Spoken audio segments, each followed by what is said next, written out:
Hello, online audible ആണോ? Respond ചെയ്യോ? കേൾക്കാൻ പറ്റുന്നുണ്ടോ? കേൾക്കുന്നുണ്ട്. Okay.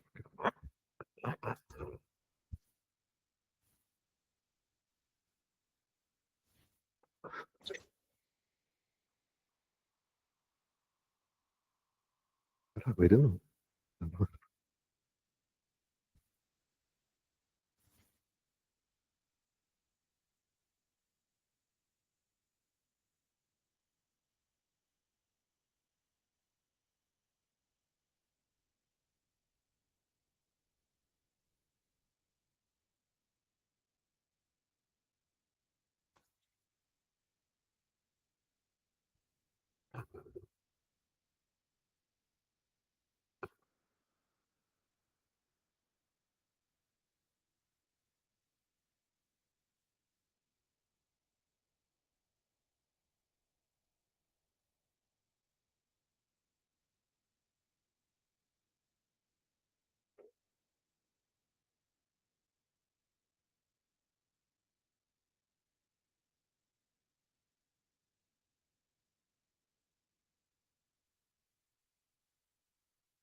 Okay, we'll start.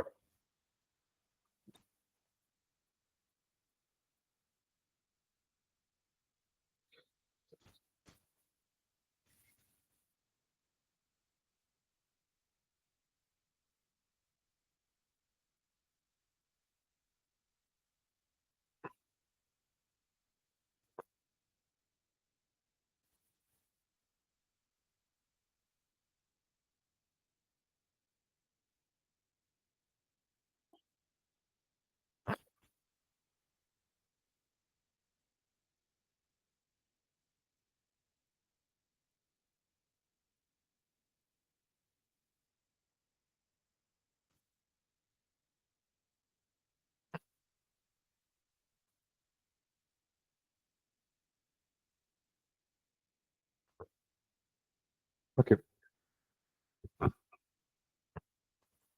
Screen കാണാമല്ലോ? ഓൺലൈൻ ബ്ലാക്ക് സ്ക്രീൻ കണ്ടൂടെ? വിസിബിൾ അല്ലേ? ബ്ലാക്ക് സ്ക്രീൻ കാണാൻ പറ്റുന്നുണ്ടോ ഓൺലൈൻ? Okay, fine. സോ നമ്മളിന്ന് ആൻഷ്യന്റ് ഇന്ത്യ ആണ് നോക്കുന്നത്. ആൻഷ്യന്റ് ഇന്ത്യയുടെ കുറച്ച് കാര്യങ്ങളാണ് നോക്കുന്നത്. സോ നമ്മൾ മെയിൻസ് പോയിന്റ് ഓഫ് വ്യൂയിലുള്ള സിലബസ് അല്ലെങ്കിൽ ടോപ്പിക്സ് ആയിരുന്നു മെയിൻലി കവർ ചെയ്യുന്നുണ്ടായിരുന്നത്. അപ്പൊ ഇതിനിടയിൽ ആൻഷ്യന്റ് ഇന്ത്യ എന്ന് പറയുന്ന അല്ലെങ്കിൽ ആൻഷ്യന്റ് മെഡീവൽ എന്ന് പറഞ്ഞ ഒരു പ്രിലിം സ്പെസിഫിക് ടോപ്പിക് നമ്മൾ കൊണ്ടുവരാൻ കാരണം എന്താ വെച്ച് കഴിഞ്ഞാൽ നമുക്ക് art and culture GS1 art and culture India culture and heritage എന്ന് പറയുന്ന പോർഷൻ ഉണ്ട്. അപ്പൊ ഇന്ത്യ കൾച്ചർ ആൻഡ് ഹെറിറ്റേജ് നമുക്ക് കൃത്യമായി പഠിക്കണമെന്നുണ്ടെങ്കിലും മനസ്സിലാക്കണമെന്നുണ്ടെങ്കിലും ആൻഷ്യന്റ് ആൻഡ് മെഡീവൽ ഇന്ത്യയെ പറ്റി ഒരു ബേസിക് ധാരണ ഉണ്ടെങ്കിൽ മാത്രമേ പറ്റുള്ളൂ. അപ്പൊ ആൻഷ്യന്റ് മെഡീവൽ ഇന്ത്യ എന്ന് പറയുന്ന ഒരു ടോപ്പിക് സ്പെസിഫിക് ടോപ്പിക് മെയിൻസിനില്ല. മെയിൻസിന് ഇന്ത്യ കൾച്ചർ ആൻഡ് ഹെറിറ്റേജ് ആണ് വരുന്നത്. അപ്പൊ ancient and medieval is mainly for prelims point of view ആണ് ആവശ്യം. ഇപ്പൊ പ്രിലിംസ് പോയിന്റ് ഓഫ് വ്യൂല് നമ്മൾ ഏൻഷ്യൻ ആൻഡ് മിഡീവൽ ഇന്ത്യ നോക്കുകയാണെങ്കിൽ നമ്മൾ ഇന്ന് ഏൻഷ്യൻ ഇന്ത്യയുടെ കുറച്ച് കാര്യങ്ങളാണ് നോക്കുന്നത്. മിഡീവലിനെ നമ്മൾ അടുത്ത സെഷനിൽ നോക്കും. സോ ഏൻഷ്യൻ ഇന്ത്യ നോക്കിക്കഴിഞ്ഞാൽ എല്ലാ വർഷവും four prelims we can expect around 3 to 5 questions ആണ് ഏൻഷ്യൻ ഇന്ത്യ സ്ഥിരമായിട്ട് ചോദിക്കുന്നത്. Okay, every year we can expect 3 to 5 questions ആണ് ചോദിക്കുന്നത്. അപ്പൊ 3 to 5 ക്വസ്റ്റ്യൻസ് അറൌണ്ട് 4 എന്ന രീതിയിലാണ് പൊതുവെ കഴിഞ്ഞ വർഷമൊക്കെ ആയാലും കാണുന്നത്. അപ്പൊ ഈ 3 to 5 ക്വസ്റ്റ്യൻസ് ഹിറ്റ് ചെയ്യാൻ വേണ്ടി നമ്മൾ ഇത്രയും വലിയ പോർഷൻസ് പഠിക്കണമെന്ന് വെച്ച് കഴിഞ്ഞാൽ അത് പഠിച്ചു കഴിഞ്ഞാൽ മാത്രമേ GS1 വരുന്ന ആർട്ട് ആൻഡ് കൾച്ചറും ഹിറ്റ് ചെയ്യാൻ പറ്റുള്ളൂ. അപ്പൊ എങ്ങനെയാണ് ഈ 5 ചോദ്യങ്ങൾ വരുന്നത് അല്ലെങ്കിൽ 4 ചോദ്യങ്ങൾ വരുന്നത്? പൊതുവെ നമ്മൾ ട്രെൻഡ് നോക്കിക്കഴിഞ്ഞാൽ 2 രീതിയിലാണ് UPSC ചോദിക്കുന്നത്.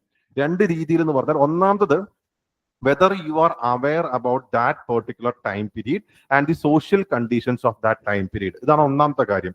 ആ സമയത്തെ സോഷ്യൽ കണ്ടീഷൻസിനെ പറ്റിയും അവിടുത്തെ പൊളിറ്റിക്കൽ കണ്ടീഷൻസിനെ പറ്റിയും നിങ്ങൾക്ക് അവയർനെസ് ഉണ്ടോ എന്ന രീതിയിലുള്ള ചോദ്യങ്ങൾ ചോദിക്കാറുണ്ട്. അതായത് ഫോർ എക്സാമ്പിൾ, ഓരോ രാജാക്കന്മാരുടെ ടൈം പീരീഡിലും ഓരോ ഡൈനാസ്റ്റി ടൈം പീരീഡിലും അവിടുത്തെ സോഷ്യോ പൊളിറ്റിക്കൽ കണ്ടീഷൻസ് എന്ന് പറഞ്ഞാൽ ഓരോ രീതിയിലാണ്. ഇപ്പൊ for example post Mauryan time period എന്ന് പറഞ്ഞു കഴിഞ്ഞാൽ ഭയങ്കരമായിട്ട് അവരുടെ ട്രേഡ് ഡെവലപ്പ് ചെയ്തൊരു ടൈം പീരീഡാണ്, ഭയങ്കര ട്രേഡ് വന്നൊരു ടൈം പീരീഡ് ആണ്. അല്ലെങ്കിൽ ഗുപ്തൻ ടൈം പീരീഡ് എന്ന് പറഞ്ഞാൽ സൊസൈറ്റിയൽ സ്റ്റാൻഡേർഡ്സ് അല്ലെങ്കിൽ പെട്രിയാർക്കി അല്ലെങ്കിൽ സ്ത്രീകൾക്ക് വിമൺ കണ്ടീഷൻ ഒക്കെ വല്ലാതെ ഡിക്ലൈൻ ചെയ്തൊരു ടൈം പീരീഡ് ആണ്. അപ്പോൾ അങ്ങനെയുള്ള socio political conditions are you aware, അത് രീതിയിലുള്ള ചോദ്യങ്ങളൊന്നും വരാറുണ്ട്.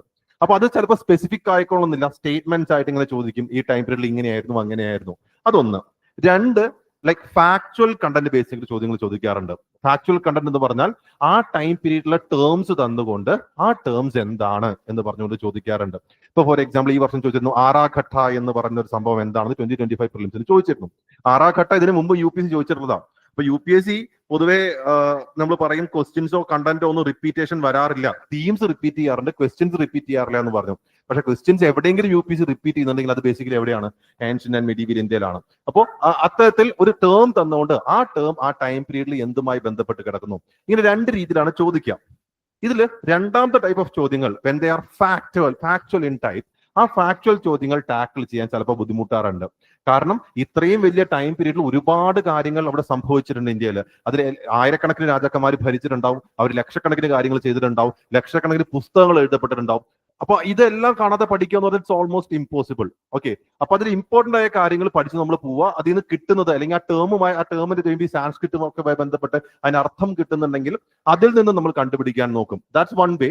അല്ലെങ്കിൽ നമ്മൾ ഫാക്ട് പഠിച്ചിട്ടുണ്ടെങ്കിൽ എഴുതും, അല്ലെങ്കിൽ അത് ഹിറ്റ് ചെയ്യാതെ വിടും. അങ്ങനെയാണ് പൊതുവെ നമ്മൾ ചെയ്യുക പ്രിലിംസിൽ ഈ പറഞ്ഞ രണ്ടാമത്തെ ടൈപ്പ്. പക്ഷെ ഫസ്റ്റ് ടൈപ്പ് ഓഫ് ചോദ്യങ്ങൾ നമുക്ക് എന്ത് ചെയ്യണം? എന്തായാലും ഹിറ്റ് ചെയ്തേ പറ്റുള്ളൂ. അപ്പൊ എല്ലാ സമയത്തിന്റെയും എല്ലാ ടൈം പീരീഡിലെയും സോഷ്യോ പൊളിറ്റിക്കൽ കണ്ടീഷൻ എന്താണെന്ന് നമുക്ക് അറിയണം. അതറിയുന്നതിന് മുമ്പ് കൃത്യമായിട്ട് ഏൻഷ്യന്റ് ഇന്ത്യൻ ഹിസ്റ്ററി എന്ന് പറഞ്ഞാൽ എന്താണ്, ഏത് ടൈം പീരീഡ്, അതിന്റെ ഫ്ലോ എന്താണ്, ആരൊക്കെയാണ് ഭരിച്ചിരുന്നത്, അതിന്റെ ഒരു ഫ്ലോ ചാർട്ട് അല്ലെങ്കിൽ നമ്മൾ പറയാം ടൈം ലൈൻ എന്ന് പറയുന്ന പോലെ ഒരു ബേസിക് ഐഡിയ വേണം. അപ്പൊ ഞാൻ ഏറ്റവും ആദ്യം ആ ഏൻഷ്യന്റ് ഇന്ത്യൻ ഹിസ്റ്ററിയുടെ ഒരു basic idea, time line idea basically I will try to provide. So to begin with നമുക്കറിയാം ഏൻഷ്യന്റ് ഹിസ്റ്ററി ടൈം പീരീഡ് നമ്മൾ എത്ര പറയാം? What is the time period for ancient history? ഏകദേശം we can say let's take അല്ലെങ്കിൽ BC അല്ലെങ്കിൽ BC എന്ന എത്ര വേണമെങ്കിൽ താഴേക്ക് പോവാം. അവിടെ നിങ്ങളുടെ എത്ര ടൈം പീരീഡ് വരെയാണ് ancient India? We say സംവർ around ഒരു 750 AD അല്ലെങ്കിൽ 750 AD ഫ്രണ്ടിലേക്കും പോവും. എന്നാലും ജനറലി നമ്മൾ പറയും 750 AD വരെയുള്ള ടൈം പീരീഡ് ആണ് എന്ത് ഏൻഷ്യന്റ് ഇന്ത്യ എന്ന് പറയുന്നത്. അപ്പൊ 750 AD എന്ന് പറയുമ്പോൾ പോസ്റ്റ് ഗുപ്തൻ ടൈം പീരീഡ് വരെയാണ് ഏൻഷ്യന്റ് ഇന്ത്യ എന്ന് പറയുന്നത്. അപ്പൊ ഈ പോസ്റ്റ് ഗുപ്തൻ ടൈം പീരീഡിലുള്ള എന്തൊക്കെ വരുന്നുണ്ട്, എവിടെ തുടങ്ങണം എന്ന് വെച്ച് കഴിഞ്ഞാൽ ഏൻഷ്യന്റ് ഇന്ത്യയിൽ ഏറ്റവും beginning will be starting with the lithic ages. Lithic ages എന്ന രീതിയിലുള്ള ടൈം പീരീഡിലാണ് നമ്മൾ സ്റ്റാർട്ട് ചെയ്യേണ്ടത്. ലിത്തിക് ഏജസ് എവിടെ നോക്കിയാ ഏതൊക്കെ ലിത്തിക് ഏജസ് നമ്മൾ 3 ഡിവൈഡ് ചെയ്യും അല്ലെങ്കിൽ 4 ഡിവൈഡ് ചെയ്യും അല്ലെ? ഏതൊക്കെയാ 4 ലിത്തിക് ഏജ് നമ്മൾ പറയാം? പാലിയോലിത്തിക്, പിന്നെ മെസോലിത്തിക്, മെസോലിത്തിക്, നിയോലിത്തിക്, ഇനിയുണ്ടോ? We also say chalcolithic. Okay, paleolithic, mesolithic, neolithic and chalcolithic എന്ന് പറയും. പാലിയോലിത്തിക് ടൈം പീരീഡ് എന്ന് പറഞ്ഞാൽ it's basically time period between നമ്മൾ പറയും അറൌണ്ട് ഒരു 4 lakh BC, ചില ബുക്കുകളിൽ 10 lakh BC, 2 lakh BC എന്ന് പറയും. എന്നാലും 4 lakh BC തൊട്ടൊരു 10,000 BC വരെയുള്ള ടൈം പീരീഡ് ആണ് എന്ത് paleolithic. 4 lakh BC to 10,000 BC. Mesolithic എന്ന് പറഞ്ഞാൽ it's time period from 10,000 BC to 7,000 BC. 10,000 BC മുതൽ 7,000 BC വരെയുള്ള ടൈം പീരീഡ് ആണ് മെസോലിത്തിക്. നിയോലിത്തിക് എന്ന് പറഞ്ഞാൽ time period between 7,000 BC to 4,000 BC. Chalcolithic, we can say time period from 4000 BC to we can say 1500 BC വരെയുള്ള time period എന്ന് പറയാം. അപ്പോൾ ഇങ്ങനെ ആ ലാക്ക് തൊട്ടൊരു 1500 ഉള്ള ടൈം പീരീഡ് നമ്മൾ എന്ത് ചെയ്യുന്നു? 4 ലിത്തിക് ടൈം പീരീഡ് ആയിട്ട് ക്ലാസിഫൈ ചെയ്യുന്നു.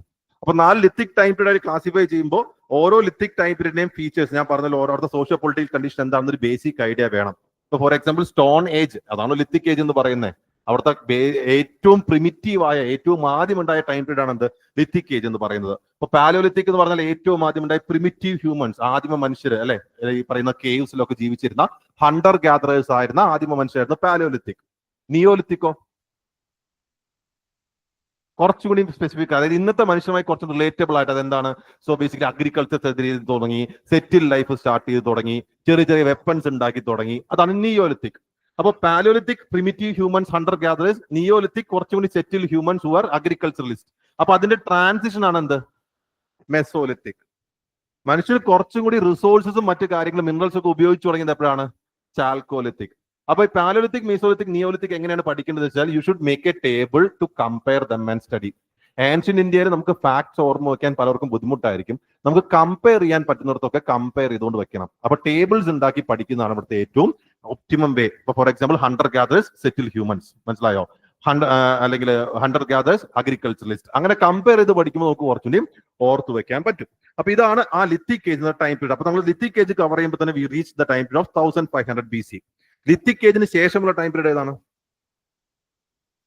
1500 BC തൊട്ട് we say Indus Valley Civilisation അല്ലെ, IVC എന്ന ടൈം പീരീഡ്. IVC എന്ന ടൈം പീരീഡ് പറയുമ്പോൾ we usually say the time period is from 3000 BC to 1500 BC വരെയാണ് നമ്മൾ എന്ത് പറയാ? ഇൻഡസ് വാലി പീരീഡ് പറയാ. 3000 BC ടു 1500 BC വരെ ടൈം പീരീഡ് ആണ് ഇൻഡസ് വാലി ടൈം പീരീഡ് എന്ന് പറയുന്നത്. 3000 to 1500 പറയുമെന്നുണ്ടെങ്കിലും ഇൻഡസ് വാലിയുടെ മെച്യൂർഡ് ഫേസ് എന്ന് പറയുന്ന ടൈം പീരീഡ് ഏതാണ്? മെച്യൂർഡ് ഫേസ്, അവരെ ഏറ്റവും ഡെവലപ്ഡ് ആയ ഫേസ് 2500 to 1800 BC ആണ് വരിക. ഓക്കെ, 2500 to 1800 BC ആണ് ഇവരുടെ മെച്യൂർഡ് ഫേസ്, അതായത് ഏറ്റവും well developed phase of IVC. Well developed phase എന്ന് പറയുമ്പോൾ 3000 to 2500 എന്ന് പറഞ്ഞാൽ അവരുടെ ഡെവലപ്പിംഗ് പീരീഡും 1800 to 1500 എന്ന് പറഞ്ഞാൽ അവരുടെ ഡിക്ലൈനിങ് പീരീഡുമാണ്. ഓക്കെ, 3000 to 2500 അവരുടെ ഡെവലപ്പിംഗ് ഫേസും 1800 to 1500 ഡിക്ലൈനിങ് ഫേസും. ഇപ്പൊ ആൻഷ്യന്റ് ഇന്ത്യക്ക് നമ്മൾ ബേസിക്കലി നമ്മൾ NCERT തന്നെയാണ് പൊതുവെ ഡിപ്പെൻഡ് ചെയ്യാറ്, പഠിക്കാറുള്ളത്. പക്ഷെ NCERT ഡിപ്പെൻഡ് ചെയ്യുമ്പോൾ എന്താണ് പ്രശ്നം വെച്ചാൽ NCERT പല ഡേറ്റയും ഇങ്ങനെ സ്കാറ്റേഡ് ആയിട്ട് കിടക്കുക. കുറച്ച് കാര്യങ്ങൾ ഇവിടെ പറയുന്നു, കുറച്ച് കാര്യങ്ങൾ അവിടെ പറയുന്നു, അങ്ങനെയാണ്. അപ്പൊ നമ്മളൊരു നോട്ട് ഉണ്ടാക്കുമ്പോൾ അത് സ്ട്രക്ചേർഡ് ആക്കി നോട്ട് ഉണ്ടാക്കണം. ആ സ്ട്രക്ചേർഡ് ആക്കി കഴിഞ്ഞാൽ നമുക്ക് കുറച്ചും കൂടി പഠിക്കാൻ പറ്റും. സ്ട്രക്ചേർഡ് ആക്കുക എന്ന സെൻസ്, ഇപ്പൊ ഇൻഡസ് വാലി സിവിലൈസേഷൻ നമ്മൾ എടുക്കുകയാണെങ്കിൽ ഇൻഡസ് വാലി സിവിലൈസേഷനിൽ നമ്മൾ ടൈം പീരീഡ് നമ്മൾ നോക്കി, ലൈക്ക് ഇതിന്റെ എക്സ്റ്റെൻഡ് എവിടെ തൊട്ട് എവിടെ വരെയായിരുന്നു എക്സ്റ്റെൻഡ് നമ്മൾ പഠിക്കും.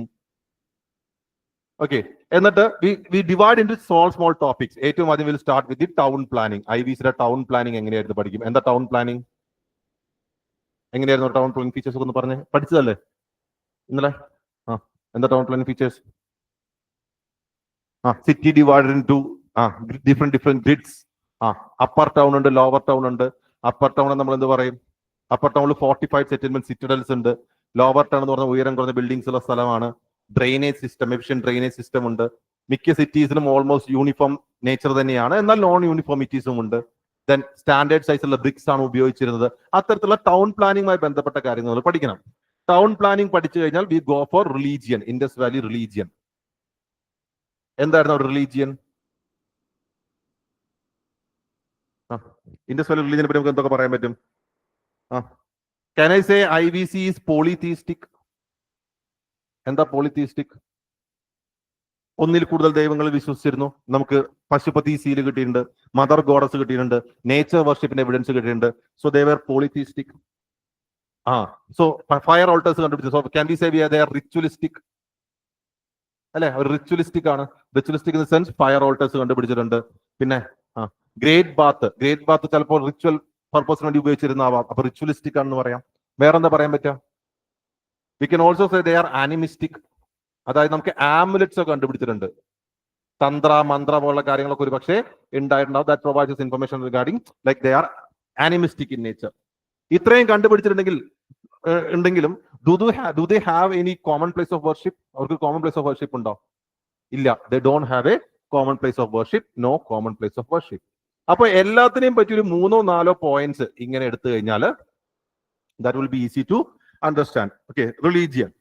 Then if you look regarding the Harappan script, അടുത്ത അവരുടെ സ്ക്രിപ്റ്റ് നോക്കുകയാണെങ്കിൽ if you look at their script, first of all, Harappan time period is considered to be a time period of proto history. എന്താ proto history?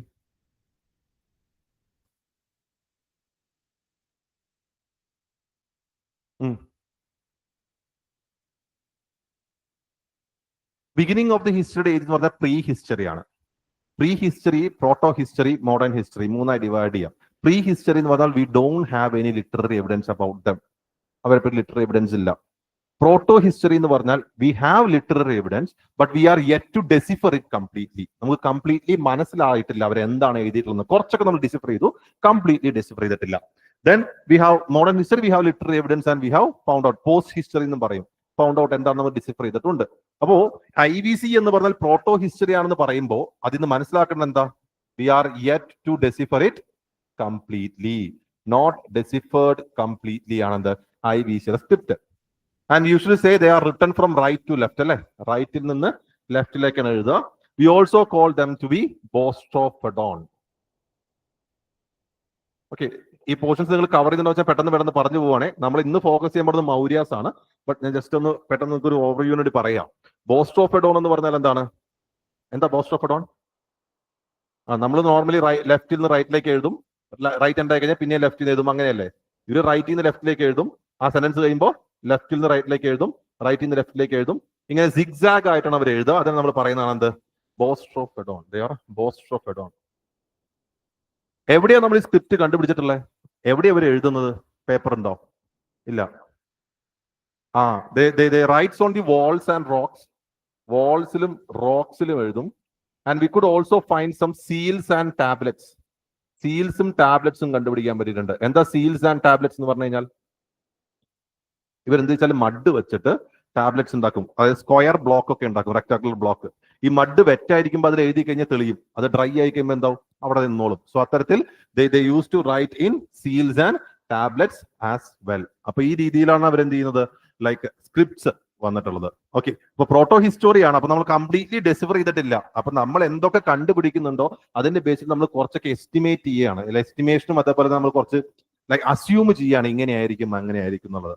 അപ്പൊ ഇതാണ് Harappan script. Then do they have agriculture? Agriculture ഉണ്ടായിരുന്നു. Yes, agriculture chief crop ഏതായിരുന്നു? Agriculture ഉണ്ടായിരുന്നു. Chief crop wheat ആയിരുന്നു. അപ്പൊ ആലോചിച്ച് നോക്കി, ഇൻഡസ് വാലിയുടെ തീരത്തുള്ളതാണ്. ഇൻഡസ് വാലിയുടെ തീരത്ത് എന്ന് പറയുമ്പോൾ ഇൻഡസ് ഒഴുകുന്ന ഇന്ത്യ സംസ്ഥാനങ്ങൾ ആലോചിച്ച് നോക്കി, പഞ്ചാബ്, ഹരിയാന ആ ഭാഗത്തൊക്കെയാണ്. അവിടെ ടെമ്പറേറ്റ് ക്രോപ്സ് അല്ലേ കൂടുതലായിട്ട് വളരുക. അപ്പൊ അവിടെ എന്താണ്? വീറ്റ് ആണ് main crop. They also cultivated cotton, barley, rice as well. Okay, ഈ പറയുന്ന ഗുജറാത്ത് ഭാഗത്തൊക്കെ റൈസിന് എക്സാമ്പിൾസ്, ലോഥൽ, രംഗ്പൂരിലൊക്കെ റൈസ് നമ്മൾ കണ്ടുപിടിച്ചിട്ടുണ്ട്. പക്ഷെ കോട്ടൺ സിഗ്നിഫിക്കന്റ് ആണ്, because they are the first to produce cotton in the world. Okay, first to produce cotton in the world. കോട്ടണെ പറഞ്ഞിരുന്നത് സിന്തോൺ എന്നാണ്. Cotton was called as sindon. Okay, cotton was called as sindon. Then cotton കഴിഞ്ഞ് കഴിഞ്ഞാൽ അല്ലെങ്കിൽ agriculture കഴിഞ്ഞാൽ do they had trade? അവർക്ക് trade ഉണ്ടായിരുന്നു. Trade ഉണ്ടായിരുന്നു അല്ലെ? ട്രേഡ് എന്ന് പറഞ്ഞാൽ നമുക്ക് പറയാൻ പറ്റും they had both internal and external trade അല്ലെ? Internal and external trade. എന്താ ഇന്റേണൽ ആൻഡ് എക്സ്റ്റേണൽ ട്രേഡ് എന്ന് പറഞ്ഞു കഴിഞ്ഞാൽ? ട്രേഡ് വിത്തിൻ IVC ഉണ്ടായിരുന്നു, ട്രേഡ് ഔട്ട്സൈഡ് IVC ഉണ്ടായിരുന്നു. അതായത് മെസപ്പൊട്ടോമിയ പോലെ സിവിലൈസേഷൻ ആയിട്ടൊക്കെ ഇവർക്ക് എന്തുണ്ടായിരുന്നു? ട്രേഡ് ഉണ്ടായിരുന്നു. മെസപ്പൊട്ടോമിയൻ ട്രേഡിന് നമുക്ക് വി ഹാവ് മെനി എവിഡൻസ്. അതായത് മെസപ്പൊട്ടോമിയൻ സീൽസ് IVCയിൽ നിന്നും IVC സീൽസ് മെസപ്പൊട്ടോമിയയിൽ നിന്നും കണ്ടുപിടിച്ചിട്ടുണ്ട്. അത് മാത്രമല്ല മെസപ്പൊട്ടോമിയൻ ടെക്സ്റ്റ് ബുക്കുകളിൽ they have mentioned about Indus valley people. അപ്പൊ അതുകൊണ്ട് they had internal external trade. എന്താ അവർ ട്രേഡ് ചെയ്യുന്നത്? What do they trade? Cotton, precious stones, metals. Metals എന്ന് പറയുമ്പോൾ അയൺ ഉണ്ടോ? ഇല്ല. അയൺ എപ്പോഴാണ് വരുന്നത്? അയൺ ലേറ്റർ വേദിക് ഏജിന്റെ ടൈം പീരീഡിലാണ് വരുന്നത്. ഇവിടെ അയൺ ഇല്ല എന്നുള്ള കാര്യം ഓർത്ത് വയ്ക്കുക. No iron. ഓക്കെ, അയൺ ഇല്ല എന്നുള്ള കാര്യം ഓർത്ത് വെച്ചേക്കുക. Okay, Then how was the political structure? IVCയുടെ പൊളിറ്റിക്കൽ സെക്ടർ ആരാ ഭരിച്ചിരുന്നത്? Who rule the Indus valley region?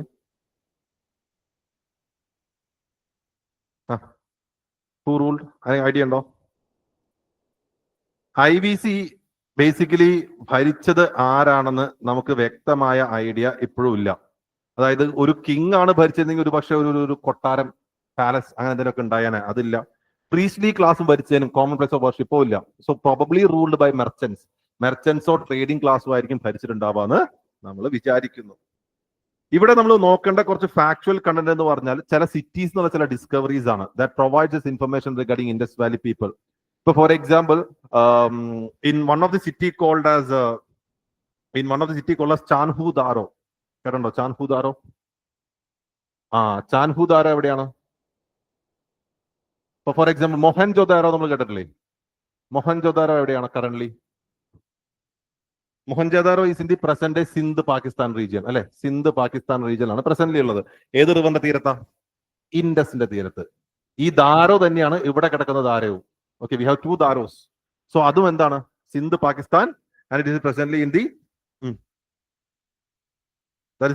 The ഇൻഡസിന്റെ തീരത്ത് സിന്ധ് പാകിസ്ഥാൻ ഭാഗത്താണ്. അപ്പോ അതും എന്താണ്? ദാറ്റ്സ് ഓൾസോ എന്താ പറയാൻ പറ്റുക? പറഞ്ഞു. That's also in the Sindh Pakistan region on the banks of river Indus. അപ്പോൾ ഇവിടെ മനസ്സിലാക്കേണ്ട മറ്റൊരു കാര്യം എന്താണെന്ന് വെച്ചാൽ ഈ ചാൻഹുദാരോന്ന് we could discover some bead making factory അല്ലെ? ബീഡ് മേക്കിംഗ് ഫാക്ടറി, ലിപ്സ്റ്റിക്കിന്റെ എവിഡൻസ് ഒക്കെ കണ്ടുപിടിച്ചിട്ടുണ്ട്. അപ്പൊ ഇങ്ങനെ എവിഡൻസ് ഈ സാധനങ്ങൾ കണ്ടുപിടിച്ചിട്ടുണ്ടെന്നേ NCERT നമ്മളോട് പറയുള്ളൂ. പക്ഷെ UPC നമ്മളോട് ചോദിക്കുക they had very good aesthetic sense ഉണ്ടായിരുന്നു, അല്ലെങ്കിൽ ഫാഷൻ അവിടെ പ്രോമിനന്റ് ആയിരുന്നു എന്ന് പറയുമ്പോൾ നമ്മൾ ഇതുമായിട്ട് കണക്ട് ചെയ്തിട്ട് യെസ് ദാറ്റ് ഈസ് റൈറ്റ് എന്ന് നമുക്ക് പറയേണ്ടി വരും. മനസ്സിലായോ?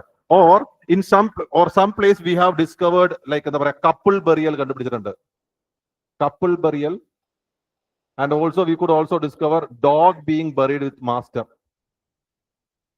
Dog buried with master. ഇതെന്താ കാണിക്കുന്നത്? ഡൊമസ്റ്റിക്കേഷൻ ഉണ്ടായിരുന്നു, അതല്ലാതെ മാസ്റ്ററിംഗ് ഓഫ് ആനിമൽസ്, ഡൊമസ്റ്റിക്കേഷൻ ഉണ്ടായിരുന്നു, അതല്ലാതെ കപ്പിൾ ബറിയൽ. എന്തിനാ കപ്പിൾ? ഭാര്യ മരിക്കുമ്പോൾ ഭർത്താവിനെയോ ഭർത്താവ് മരിക്കുമ്പോൾ ഭാര്യയോ ഒപ്പം അടുക്കുന്നത് എന്തിനാ? ഈ ഈജിപ്ഷ്യൻ ഫറോസിന് പേര് കേട്ടിട്ടില്ലേ? അവരുടെ ടൂംബാണ് എന്ത്? പിരമിഡ്സ്. അപ്പൊ ഇവരെ അടക്കുമ്പോൾ അതിനുള്ളിൽ ഗോൾഡും ഇവരുടെ ഡ്രസ്സും ഒക്കെ വെക്കും. എന്തിനാ? What is the purpose? ഇവര് വേറെ എവിടെയോ പോവാണ്, മറ്റേതോ ലോകത്തേക്ക് പോവാണ്, അപ്പൊ അവർക്ക് വേണ്ട സാധനങ്ങൾ വേണം. So they believe in life after death, അല്ലെങ്കിൽ ആഫ്റ്റർ ലൈഫിൽ വിശ്വസിക്കുന്നു. ഓക്കെ, അങ്ങനത്തെ രീതിയിലുള്ള കാര്യങ്ങൾ നമ്മൾ വായിക്കുമ്പോൾ കുറച്ചൊന്ന് മനസ്സിൽ വെക്കണം. കാരണം UPSC ആ രീതിയിലുള്ള സ്റ്റേറ്റ്മെന്റ്സ് ആണ് നമ്മളോട് ചോദിക്കുന്നത്. ഓക്കെ, സോ IVC ഡിക്ലൈൻ ആവുന്ന കാര്യങ്ങൾ പഠിച്ചിട്ടുണ്ടോ? ആർ ഇൻവേഷൻ ഒരു കാരണമാണ്, ഫ്ലഡ് കാരണമാണ്, അരിഡിറ്റി ഒരു കാരണമാണ്, അങ്ങനെ പല പല കാരണങ്ങൾ കൊണ്ട് ഡിക്ലൈൻ ചെയ്യുന്ന കാര്യങ്ങൾ പഠിച്ചിട്ടുണ്ടാവും. IVC കഴിഞ്ഞ അടുത്ത ടൈം പീരീഡ് ഏതാണ്? What is the next time period? Vedic age അല്ലെ? വേദിക് ഏജ് നമ്മൾ രണ്ടായി ഡിവൈഡ് ചെയ്യും. ഏതൊക്കെയാണ്? ഏർലി വേദിക് ഏജ് അല്ലെങ്കിൽ റിഗ് വേദിക് ഏജും ലേറ്റർ വേദിക് ഏജും. വേദിക് ഏജ് ടൈം പീരീഡ് നമ്മൾ പറയാ 1500 BC to 600 BC എന്നാണ് പറയാ.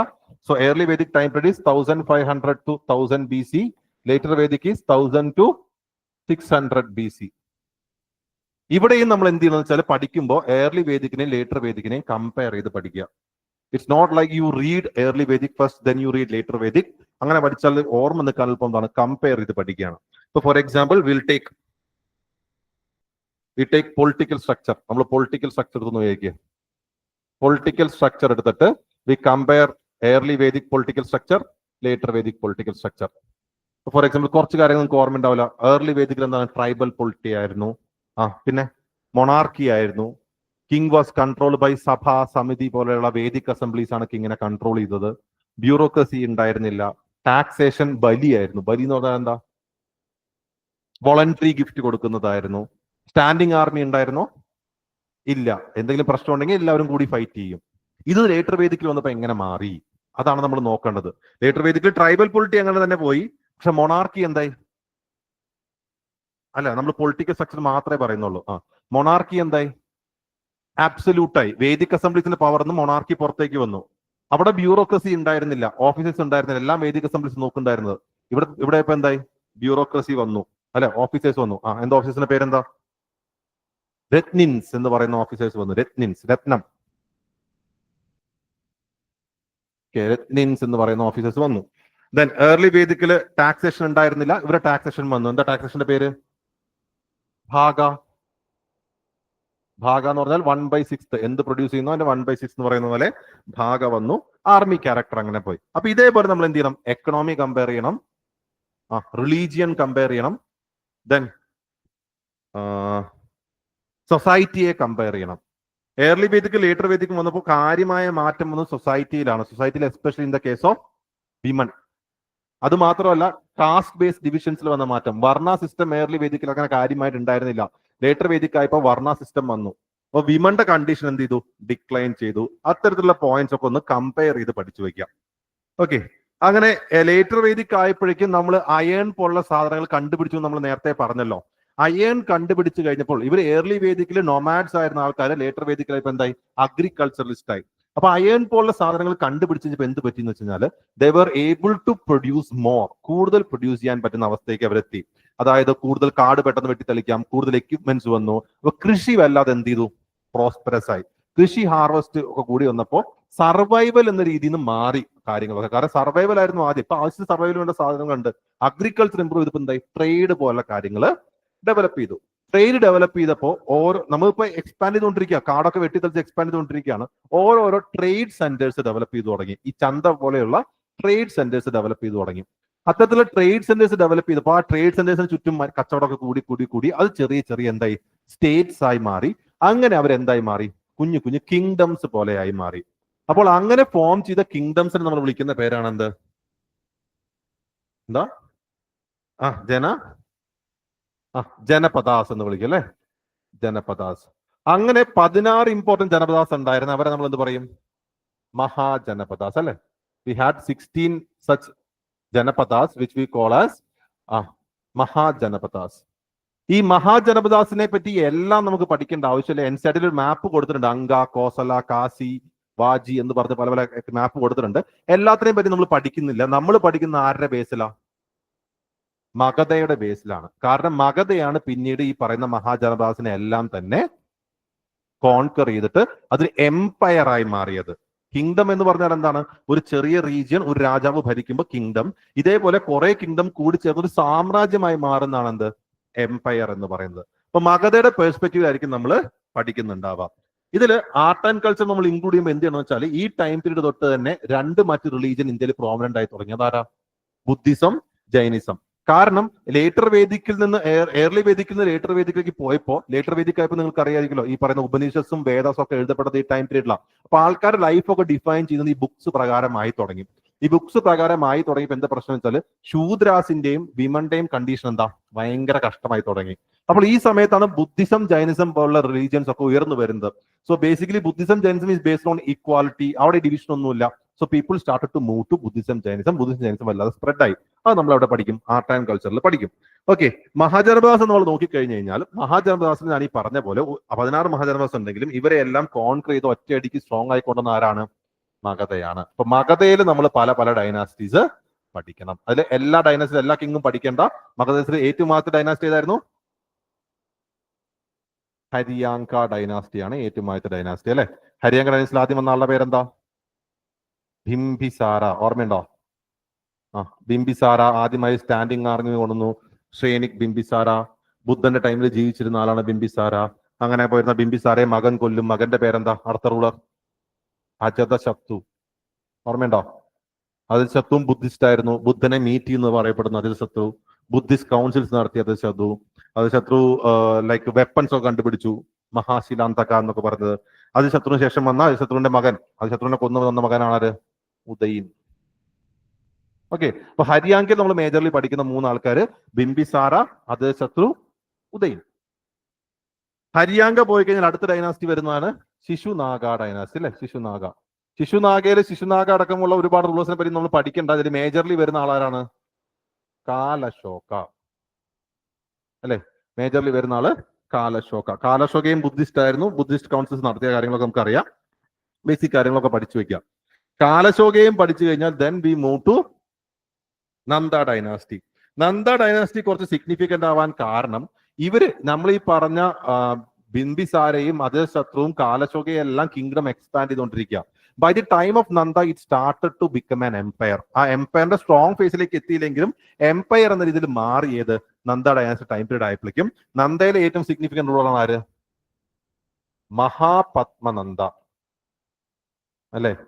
നന്ദയിലെ ഏറ്റവും സ്ട്രോങ് റൂളറാണ് Mahapadmananda. Nanda like Mahapadmananda is considered to be like first significant emperor ആയിട്ട് കണക്കാക്കപ്പെടുന്ന മഹാപത്മനന്ദയാണ്. മഹാപത്മനന്ദ ഭരിച്ചുകൊണ്ടിരുന്ന സമയത്ത് ലൈക് വി ഹാവ് മഹാപത്മനന്ദയ്ക്ക് basically Mahapadmananda was born to a Shudra lady. അറിയോ? ഒരു ശൂദ്ര ലേഡിക്ക് ജനിച്ച ആളാണ് മഹാപത്മനന്ദ. അപ്പൊ അതുകൊണ്ട് മഹാപത്മനന്ദയ്ക്ക് ഈ പറയുന്ന ക്ഷത്രിയന്മാരെ ഒന്നും പിടിക്കൂല. ക്ഷത്രിയന്മാരായിട്ട് കുറെ പ്രശ്നങ്ങളും ആൾക്കാർ കുറെ ഹ്യൂമിലേഷൻ ഒക്കെ ഇരുന്നത്. മഹാപത്മനന്ദ വസ്തുവാണ് സർവക്ഷേത്രാന്തക എന്ന് അറിയപ്പെടുന്നത്. സർവക്ഷേത്രാന്തക എന്ന് പറഞ്ഞാൽ എന്താ? സർവക്ഷേത്രാന്തക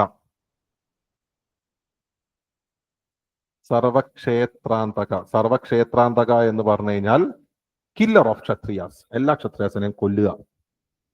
അങ്ങനെയായിരുന്നു പുള്ളിയുടെ പോയിട്ടുണ്ടായിരുന്നത്. ഓക്കെ, ഈ ടൈം പീരീഡിലാണ് ആദ്യം ആര് വരുന്നത്? അലക്സാണ്ടറിന് ഇൻവേഷൻ വരുന്നത്. പക്ഷെ അലക്സാണ്ടറിനെ ഒരാൾ തടഞ്ഞു നിർത്തും. നന്ദയുടെ അടുത്തേക്ക് എത്തുന്നില്ല. ആരാ തടഞ്ഞു നിർത്തുന്ന അലക്സാണ്ടറിനെ? Who is stopping Alexander? കേട്ടിട്ടില്ലേ? Purushottama or Porus. എവിടെ വെച്ച് തടഞ്ഞു നിർത്തും? ഛേരത്തിന്റെ തീരത്ത് വെച്ചിട്ട് they had a war or battle. പുരുഷോത്തമയും അലക്സാണ്ടറും ബാറ്റിൽ നമ്മൾ എന്താ പറയാ? Battle of Hydaspes. We had the battle of Hydaspes between Alexander and Porus. Purushottama. Okay. Then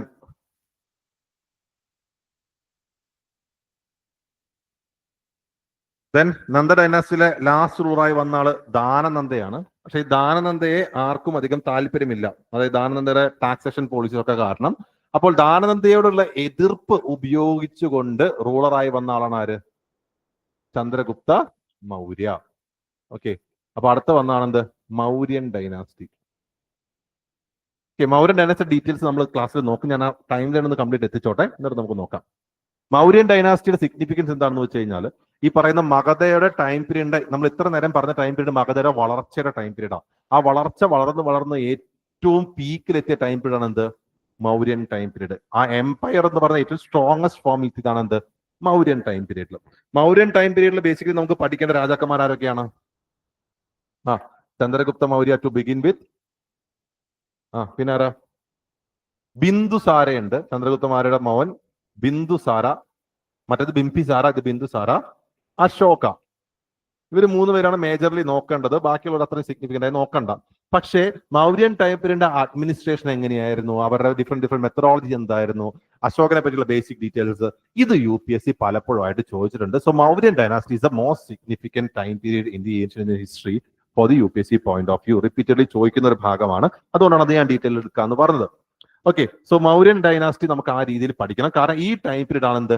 ഏറ്റവും പീക്കിലെത്തിയ ടൈം പീരീഡ്. അതായത് നമ്മുടെ ലൈക്ക് ഫോർ എക്സാമ്പിൾ നിങ്ങൾ ഗ്രാഫ് പോലെ നോക്കുകയാണെങ്കിൽ IVC ഉണ്ട്. IVC കുറച്ച് മുകളിലായിട്ട് വേദിക് ഏജ് വന്നു. വേദിക് ഏജ് വന്ന് നമുക്ക് വി ഹാവ് ദി മഗധയിലെ ഡൈനാസ്റ്റി ഇങ്ങനെ വളർന്ന് ഇവിടെ എത്തുമ്പോഴേക്കും എന്തായി? മൗര്യൻ ടൈം പീരീഡ് എത്തുമ്പോഴേക്കും പീക്കിലെത്തി. ഈ മൂന്ന് റൂളേഴ്സും ഇതിനെ അഡ്മിനിസ്ട്രേഷൻ നമ്മൾ പഠിക്കും. മൗര്യൻ പീരീഡ് വന്നു. മൗര്യൻ പീരീഡിന് അശോകന് ശേഷം കഴിഞ്ഞപ്പോഴേക്കും പിന്നെ എന്തായി? വീക്കൻ ചെയ്തു തുടങ്ങി. വീക്കൻ ചെയ്തു തുടങ്ങാന്ന് പറഞ്ഞാൽ അശോകന്റെ മക്കളിലും കൊച്ചുമക്കളിലും ഇടയിലായിട്ട് എന്തായി? കിങ്ഡം സ്പ്ലിറ്റ് ചെയ്ത് പോയി തുടങ്ങി. ഈ സ്പ്ലിറ്റ് ചെയ്ത് പോവാന്ന് പറയുമ്പോൾ ഓരോന്നും ചെറിയ ചെറിയ കിങ്ഡംസ് ആയി തുടങ്ങാം. So it was an opportunity for others to basically come and conquer this regions. അപ്പോൾ ഈ time period, Mauryan time period കഴിഞ്ഞപ്പോൾ ഒരുപാട് ഫോറിൻ പവേഴ്സ് ഇന്ത്യയിലേക്ക് വന്ന് ഇൻവേഡ് ചെയ്ത് തുടങ്ങി. ഫോറിൻ പവേഴ്സ് എന്ന് പറഞ്ഞാൽ അഫ്ഗാൻസോ അല്ലെങ്കിൽ യൂറോപ്യൻസോ അല്ല. യൂറോപ്യൻസ് ഉണ്ട്, ലൈക്ക് മറ്റ് ചെറിയ ചെറിയ ഫോറിൻ പവേഴ്സ് ഒക്കെ, സെൻട്രൽ ഏഷ്യ എന്നൊക്കെ ഫോറിൻ പവേഴ്സ് ഒക്കെ വന്നു തുടങ്ങി. ഇപ്പൊ മൗര്യൻസിന് ശേഷമുള്ള ടൈം പീരീഡ് നമ്മൾ പറയുന്ന പേരാണ് എന്ത്? പോസ്റ്റ് മൗര്യാസ്. പോസ്റ്റ് മൗര്യാസ് എന്താ? ഡിക്ലൈനിങ് സ്റ്റേജ് ആണ്. കുറച്ചുകൂടി ഞാൻ ഉദ്ദേശിച്ച കാര്യം മനസ്സിലായോ? മൗര്യൻ ടൈം പീരീഡ് പീക്കിലെത്തിയത് പിന്നെയും തകർന്ന് ചെറുതായി പോകുന്ന ടൈം പീരീഡ് ആണ് എന്ത്? Post Mauryan time period. Post Mauryan time പീരീഡിൽ ബേസിക്കലി നമുക്ക് നോക്കേണ്ടത് ചെറിയ ചെറിയ കിങ്ഡംസ് ഡെവലപ്പ് ചെയ്ത് വന്ന കാര്യം പറഞ്ഞില്ലേ. ഇപ്പൊ ചെറിയ ചെറിയ കിങ്ഡംസ് നോക്കിക്കഴിഞ്ഞാൽ ലൈക്ക് വി ഹാവ് ഈ ലാസ്റ്റ് മൗര്യൻ റൂളർ ബൃഹദ്രഥയെ കൊല്ലുന്നത് സുംഗയാണ്, Pushyamitra സുംഗ. So we have the Sunga dynasty, Kanva dynasty, Chedi, Odisha about the Chedi dynasty, Satavahanas in Andhra region, താഴെയാണെങ്കിൽ ആ സമയത്ത് ആരുണ്ട്? ചേര, ചോള, പാണ്ഡ്യാസ് ഉണ്ട്. ഇത് ഇൻഡിജിനസ് ആയിട്ട് വന്ന ഡൈനാസ്റ്റീസ്. ഇത് കൂടാതെ ഞാൻ പറഞ്ഞല്ലോ ഫോറിൻ പവേഴ്സും വന്ന് അറ്റാക്ക് ചെയ്തു. ഫോറിൻ പവേഴ്സ് വന്ന ആൾക്കാരൊക്കെയാണ് ഇൻഡോ ഗ്രീക്സ് ഉണ്ട്, ഷാക്കാസ് ഉണ്ട്, കുഷാനാസ് ഉണ്ട്. ഓക്കെ, കുഷാനാസ്. അപ്പൊ ഇവരെ പറ്റിയും നമ്മൾ പഠിക്കും. ഇത്രയും ആ ഡൈനാസ്റ്റിയെ പറ്റി പഠിക്കുന്നതാണ് എന്ത് പോസ്റ്റ് മൗര്യൻ ടൈം പീരീഡ് എന്ന് പറയുന്നത്. ഇപ്പൊ ഇൻഡോ ഗ്രീക്സ് എന്ന് പറഞ്ഞാൽ ബേസിക്കലി അവർ എവിടെന്നാ? പറഞ്ഞു. ഇൻഡോ ഗ്രീക്സ് ഗ്രീക്കിൽ നിന്നും റോമിൽ നിന്നും നമ്മുടെ നോർത്ത് വെസ്റ്റ് ഭാഗത്ത് വന്ന ആൾക്കാരാണ് ആരെന്ത്? Indo Greeks. ഇവർ പിന്നീട് ഉള്ളിലേക്ക് കയറി വന്ന് അറ്റാക്ക് ചെയ്തതാണ്. അപ്പൊ ഇത്രയും കാര്യങ്ങൾ പഠിക്കുക. പോസ്റ്റ് മൗര്യ ആകുമ്പോൾ ഫോറിൻ ഇൻവേഷൻ ടൈം പീരീഡ് ആണ്. നമ്മുടെ കമ്പാരിറ്റീവ്ലി വീക്കനായ ടൈം പീരീഡ് ആണ് നമ്മുടെ ലൈക്ക് കിങ്ഡംസ് എല്ലാം തന്നെ. അപ്പൊ ആ ഡിക്ലൈനിങ് സ്റ്റേജിന്റെ ടൈം പീരീഡ് ആണ്. പക്ഷെ ഇങ്ങനെയൊക്കെ ആയിരുന്നെങ്കിലും ട്രേഡ് പ്രോസ്പർ ചെയ്ത ടൈം പീരീഡ് ആണ് എന്ത്? Post Mauryan period. Trade prosper എന്ന് പറയുമ്പോൾ നമ്മൾ വർണ്ണ സിസ്റ്റം പഠിച്ചിട്ടുണ്ടാവല്ലോ, ബ്രാഹ്മണ, ക്ഷത്രിയ, വൈശ്യ, ശൂദ്ര. ഇതിൽ ആരാണ് ട്രേഡ് കൂടുതൽ ചെയ്യുന്നത്? വൈശ്യാസ് ആണ് മെർച്ചൻസ്. വൈശ്യാസിന്റെ കണ്ടീഷൻ ഇംപ്രൂവ് ആയ ടൈം പീരീഡ് ആണ് എന്ത്? പോസ്റ്റ് മൗര്യൻ ടൈം പീരീഡ് എന്ന് പറയുന്നത്.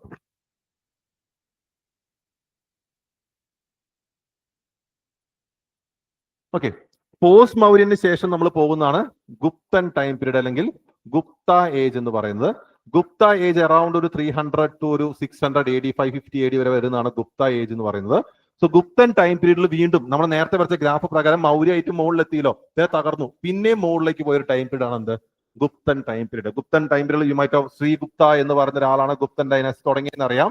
അതിൽ ഏറ്റവും ആദ്യത്തെ ഇമ്പോർട്ടന്റ് റൂളറാണ് ആര്? സമുദ്രഗുപ്തത്തിന് മുമ്പ് Chandragupta first. Okay, Chandragupta first. Chandragupta ഫസ്റ്റിന് ശേഷം വന്നതാണ് സമുദ്രഗുപ്ത. പറയപ്പെടുന്നത് 5 ക്യാമ്പയിൻസ് വഴി സമുദ്രഗുപ്ത കംപ്ലീറ്റ് റീജിയനെ അല്ലെങ്കിൽ ഇന്ത്യയിലെ റീജിയൻസിനെ പിടിച്ചടക്കി വീണ്ടും ഒരു എംപയർ ഉണ്ടാക്കി എന്നാ പറയുന്നത്. 5 ക്യാമ്പയിൻസ് വഴി സമുദ്രഗുപ്ത പല ഭാഗത്തെയും പിടിച്ചെടുത്തു. സമുദ്രഗുപ്ത വാസ് നോൺ ആസ് എന്താ? ഇന്ത്യൻ നെപ്പോളിയൻ എന്നറിയപ്പെടുന്ന ആളാണ് സമുദ്രഗുപ്ത. ഇത്രയും കാര്യങ്ങൾ കീഴടക്കിയുണ്ട്. അപ്പൊ ഗുപ്തൻ ഡൈനാസ്റ്റിയിൽ വീണ്ടും എന്തായി? പീക്ക് ടൈം പീരീഡ് ആയി. മൗര്യൻസ് കഴിഞ്ഞാൽ ഏറ്റവും ഇമ്പോർട്ടന്റ് ഭാഗമാണ് എന്ത്? ഗുപ്തൻ ടൈം പീരീഡ് എന്ന് പറഞ്ഞത്. അപ്പൊ ചന്ദ്രഗുപ്ത 1, സമുദ്രഗുപ്ത കഴിഞ്ഞാൽ ഒരാളും കൂടി ഉണ്ട്. ആളാരാ? Chandragupta second, who is also known as Vikramaditya. Vikramaditya എന്നറിയപ്പെടുന്ന ചന്ദ്രഗുപ്ത 2. ചന്ദ്രഗുപ്ത 2ന്റെ ടൈം പീരീഡിലാണ് ആരുള്ളത്? നവരത്നാസ് കേട്ടിട്ടില്ലേ? കാളിദാസ അടക്കമുള്ള നവരത്നാസ് ഉള്ളത് ആരുടെ ടൈം പീരീഡിലാണ്? ചന്ദ്രഗുപ്ത 2ന്റെ ടൈം പീരീഡിലാണ്. ചന്ദ്രഗുപ്ത 2ക്ക് ശേഷം we had Kumaragupta and Skandagupta. അത്രയും സിഗ്നിഫിക്കന്റ് അല്ല. കുമാരഗുപ്ത, സ്കന്ദഗുപ്ത. കുമാരഗുപ്ത കഴിഞ്ഞോളൂ ചോദിച്ചിട്ടുണ്ടായിരുന്നു തോന്നുന്നു. സ്കന്ദഗുപ്ത. പക്ഷെ ഗുപ്തൻ ടൈം പീരീഡ് ആയപ്പോൾ സൊസൈറ്റിയുടെ കണ്ടീഷൻ ഡിക്ലൈൻ ആയിരുന്നു. കുറെ സോഷ്യൽ ഈവിൽസ്, സതി പോലുള്ള പ്രാക്ടീസ് ഒക്കെ കുറച്ച് കോമൺ ആയി വന്ന ഈ ടൈം പീരീഡിലാണ് സൊസൈറ്റി താഴേക്ക് പോയി. ഇവർക്ക് കുറെ like they started giving land grants ഒക്കെ ധാരാളം കൊടുത്തു. ബ്രാഹ്മണന്മാർക്ക് ലാൻഡ് ഗ്രാൻഡ്സ് ഒക്കെ കൊടുത്തു. സാമന്ത സിസ്റ്റം ഉണ്ടായിരുന്നു. അതായത് സാമന്ത രാജാക്കന്മാരെ വെച്ചുകൊണ്ട് ഭരിക്കുന്ന, സബോർഡിനേറ്റ് കിങ്സിനെ വെച്ചുകൊണ്ട് ഭരിക്കുന്ന സംഭവം. ഇപ്പൊ എന്നെ ഒരു സ്ഥലത്ത് സബോർഡിനേറ്റ് കിങ് ആക്കി അപ്പോയിന്റ് ചെയ്യുമ്പോൾ ഞാൻ കുറെ നാൾ ഭരിച്ചുമ്പോൾ എനിക്ക് തോന്നും അവസാനം എന്ത്? ഇതെനിക്ക് വേണം, ഈ രാജ്യം എനിക്ക് വേണം. എപ്പോഴാണോ സെൻട്രൽ വീക്ക് റൂൾ വരുന്നത് അപ്പൊ ഞാൻ എന്ത് ചെയ്യും? റിവോൾട്ട് നടത്തി ഇൻഡിപെൻഡന്റ് ആക്കും. അപ്പൊ അങ്ങനെ കുറെ സ്ഥലങ്ങൾ നഷ്ടപ്പെട്ടു ഇവർക്ക്. ഇൻഡിപെൻഡന്റ് ആയി പോയി. കൂടാതെ ചൈനയിൽ നിന്നുള്ള ഇൻവേഷൻസ് ഒക്കെ ഉണ്ടായിരുന്നു. ഹാൻ ഇൻവേഷൻ ഒക്കെ ഉണ്ടായിരുന്നു ഈ ടൈം പീരീഡിലാണ്. അപ്പൊ ഇത്രയും വന്നു കഴിഞ്ഞപ്പോ എന്തായി? ഗുപ്തൻ ടൈം പീരീഡ് ഡിക്ലൈൻ ആയി.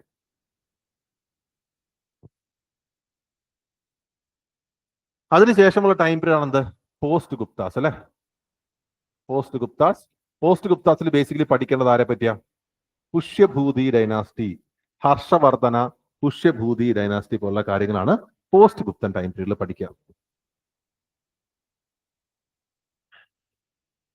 ഓക്കെ, ഇപ്പോ Harshavardhana, Pushyabhuti dynasty, post Guptan time period പഠിച്ചത് നമ്മൾ ആ സ്റ്റോറി ലൈനിൽ ആക്ച്വലി ആൻഷ്യന്റ് ഇന്ത്യയുടെ അവസാനം എത്തി.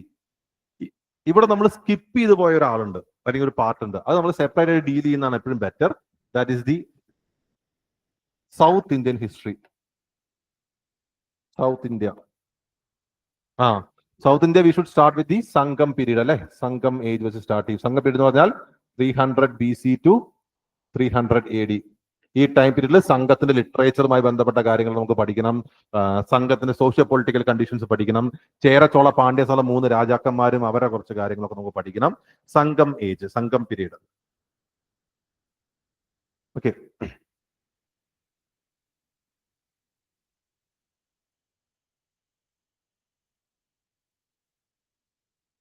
ഓക്കെ. സംഘം പീരീഡും ലൈക്ക് അത് കഴിഞ്ഞുള്ള കുറച്ച് കാര്യങ്ങളാണ് വരുന്നത്. ഇപ്പൊ പല്ലവാസ് പോലുള്ള കാര്യങ്ങളൊക്കെ നമുക്ക് ഇതിൽ തന്നെ ഉൾപ്പെടുത്തി പഠിക്കാം. ഇനി ഇമ്പീരിയൽ ചോള പഠിക്കണം. ഇമ്പീരിയൽ ചോള വരുന്നത് പക്ഷേ 10th 11th സെഞ്ചുറിയിലാണ്. അത് വേണമെങ്കിൽ മിഡീവിയൽ ഉൾപ്പെടുത്താം, അല്ലെങ്കിൽ ഇതിനുള്ളിൽ തന്നെ ഉൾപ്പെടുത്തി പഠിക്കുന്നതുകൊണ്ട് കുഴപ്പമില്ല. ലൈക്ക് ഈ പറയുന്ന ഇമ്പീരിയൽ ചോള, നമ്മുടെ പൊന്നിയൻ സെൽവന്റെ കഥയില്ലേ, ആ ടൈം പീരീഡ്, രാജരാജ ചോളനും രാജേന്ദ്ര ചോളനും. ഈ തവണ ചോദിച്ചിരുന്നു, രാജേന്ദ്രയെ പറ്റി ചോദിച്ചിരുന്നു.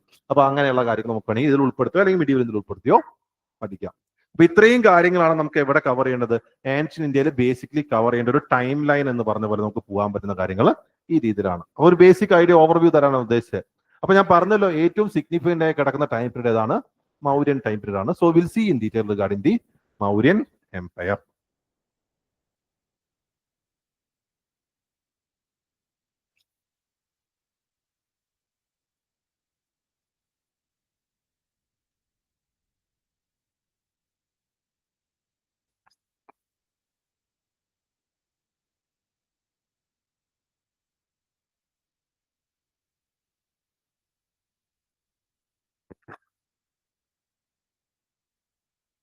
ഓക്കെ, മൗര്യൻ എംപയർ നമ്മൾ നോക്കുകയാണെങ്കിൽ the time period is from 321 BC to 184 BC. 321 BC മുതൽ 184 BC വരെയുള്ള ടൈം പീരീഡിനാണ് നമ്മൾ മൗര്യൻ എംപയർ അല്ലെങ്കിൽ മൗര്യൻ പീരീഡ് എന്ന് പറയുക. അപ്പോ ഇതിന് മുമ്പ് ഭരിച്ചിട്ടുണ്ടായിരുന്നു, നമ്മൾ ഓൾറെഡി പറഞ്ഞു, ആരാണ്? നന്ദ ഡൈനാസ്റ്റിയാണ് ഭരിക്കുന്നുണ്ടായത്. വി ഹാഡ് ദി ദാനനന്ദ അല്ലെങ്കിൽ മഹാപത്മനന്ദ തുടങ്ങി അലക്സാണ്ടർ ഇൻവേഷൻ വന്നു, അതിൽ നമ്മൾ പിടിച്ചു നിന്നു. പിന്നെ നമുക്ക് വന്നതാണ് എന്ത്? വി ഹാഡ് ദി ദാനനന്ദ എന്ന് പറഞ്ഞ റൂളർ വന്നു. ദാനനന്ദയെ ഞാൻ പറഞ്ഞല്ലോ, ദാനനന്ദയുടെ റൂളിൽ the people were not happy. അതേപോലെ അവിടെയുള്ള ബാക്കിയുള്ള ആൾക്കാരും വാസ് നോട്ട് ഹാപ്പി, ബിക്കോസ് ദാനനന്ദയുടെ പോളിസീസ് ഒക്കെ അങ്ങനെയായിരുന്നു, ടാക്സേഷൻ ഹൈ ആയിരുന്നു ഉള്ള കാരണങ്ങൾ കൊണ്ട്. സോ ബേസിക്കലി ഈ ഈ നാരനന്ദയ്ക്കെതിരെയുള്ള ജനങ്ങളുടെ എതിർപ്പിനെ യൂട്ടിലൈസ് ചെയ്തുകൊണ്ട്, ഓക്കെ, ദാനനന്ദയ്ക്കെതിരെയുള്ള ആൾക്കാരെ എതിർപ്പിനെ യൂട്ടിലൈസ് ചെയ്തുകൊണ്ട് ആര് മുന്നോട്ട് വന്നു? ചന്ദ്രഗുപ്ത മൗര്യ മുന്നോട്ട് വന്നു. അങ്ങനെ ചന്ദ്രഗുപ്ത മൗര്യ എസ്റ്റാബ്ലിഷ് ചെയ്താണ് Mauryan dynasty.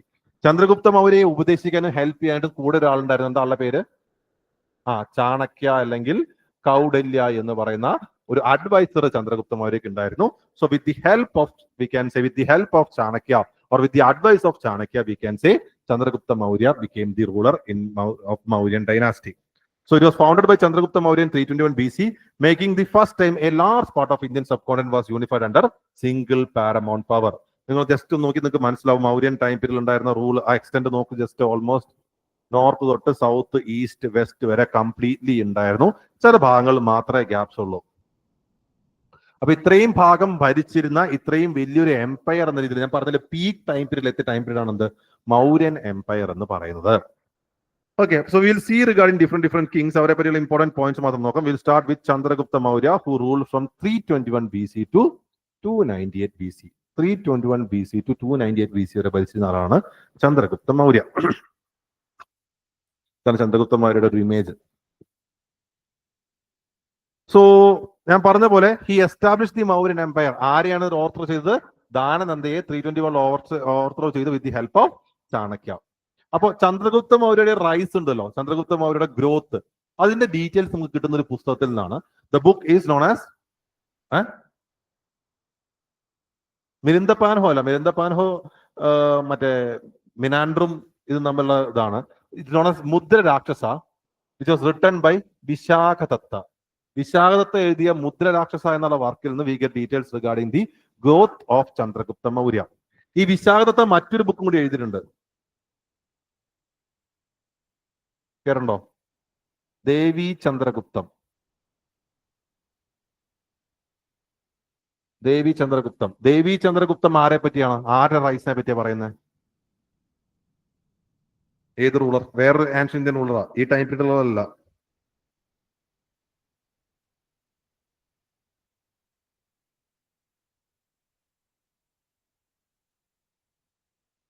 Okay, it's giving information regarding the rise of Chandragupta second. എവിടത്തെ? ഗുപ്തൻ ടൈം പീരീഡിലെ.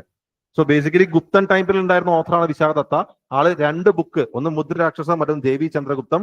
ദേവി ചന്ദ്രഗുപ്തം ചന്ദ്രഗുപ്ത ടൂന്റെ റൈസിനെ പറ്റി പറയുന്നു. Mudra Rakshasa talking about Chandragupta Maurya's growth.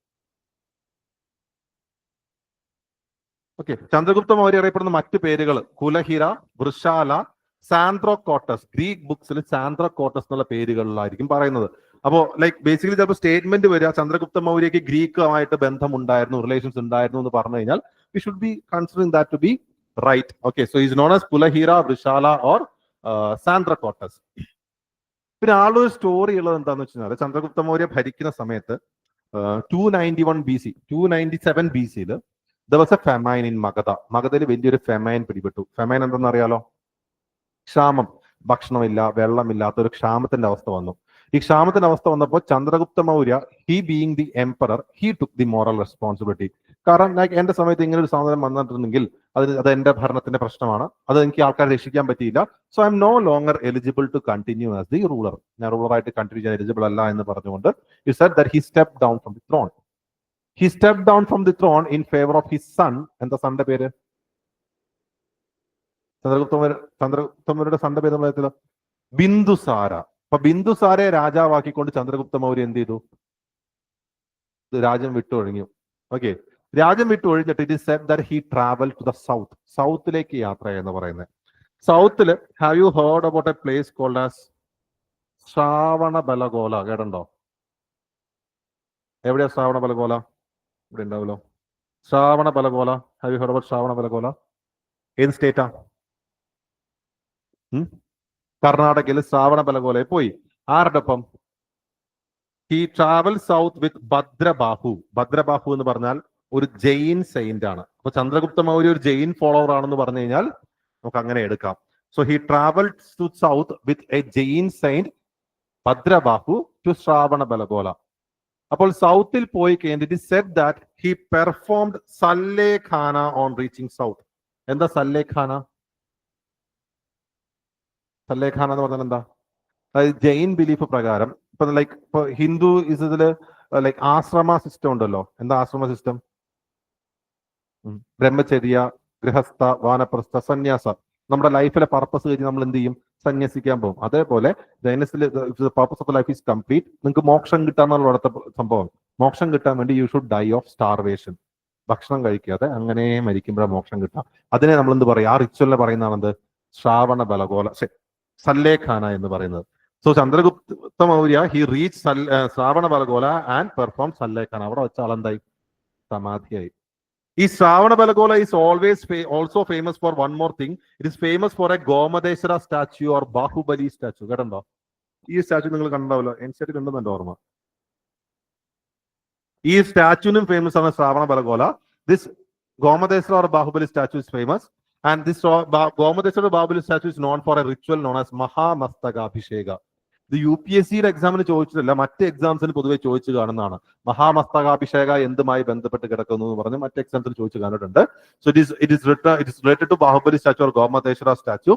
ഇത് ചന്ദ്രഗുപ്തമൗര്യ പണിയെത്തിയ സ്റ്റാച്യു ഒന്നും അല്ല, ബട്ട് ആ ശ്രാവണ ബലഗോല സ്ഥലം പറഞ്ഞപ്പോൾ ഒരു ആഡഡ് ഇൻഫർമേഷൻ പറഞ്ഞതാണ്. ഓക്കെ, അപ്പൊ Chandragupta Maurya he travel to the south, he reach Shravanabelagola and perform Sallekhana with Jain saint Bhadrabahu. ആ ഫെമൈൻ വിട്ടിറങ്ങിയിട്ട് എന്നിട്ട് ആരെ രാജാവാക്കി? ബിന്ദുസാരെ രാജാവാക്കി. അപ്പൊ ചന്ദ്രഗുപ്ത മൗര്യക്ക് ശേഷം അടുത്ത റൂളറായി വന്ന ആളാണ് ആര്? ബിന്ദുസാര. ഇതാണ് Bindusara. 298 BC to 273 BC. AI generated ആണെന്ന് തോന്നുന്നു. ബിന്ദുസാര.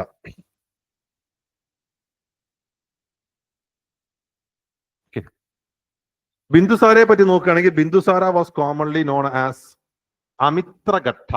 ബിന്ദുസാര അറിയപ്പെടുന്ന മറ്റൊരു പേരാണ് അമിത്രഘട്ട. മിത്രം എന്ന് പറഞ്ഞാൽ ആരാ? മിത്രം, ഫ്രണ്ട്. അമിത്രം എന്ന് പറഞ്ഞാൽ എനിമി, കില്ലർ ഓഫ് എനിമീസ്. എനിമീസിനെ വെട്ടിക്കൊല്ലുന്ന ആള്, അതാണ് അമിത്രഘട്ട. ഗ്രീക്ക് ബുക്കുകളിൽ ആളെ അമിത്രോക്കേറ്റ്സ് എന്ന് പറയും. ലൈക്ക് അമിത്രോക്കേറ്റ്സ്, അമിത്രഘട്ടയുടെ ഇനി.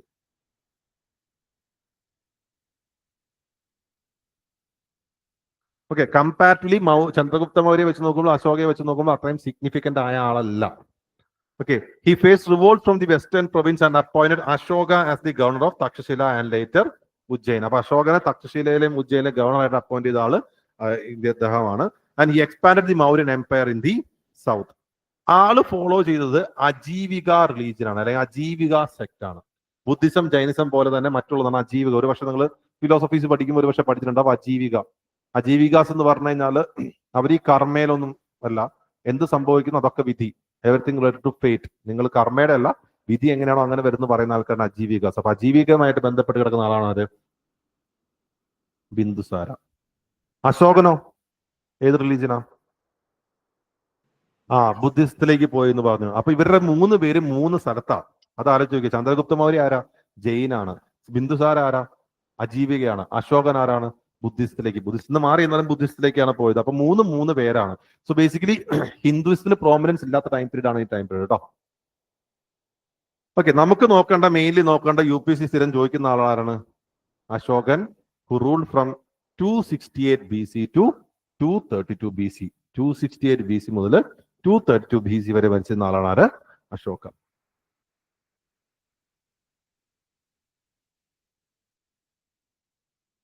ഓക്കെ, റിഗാർഡിംഗ്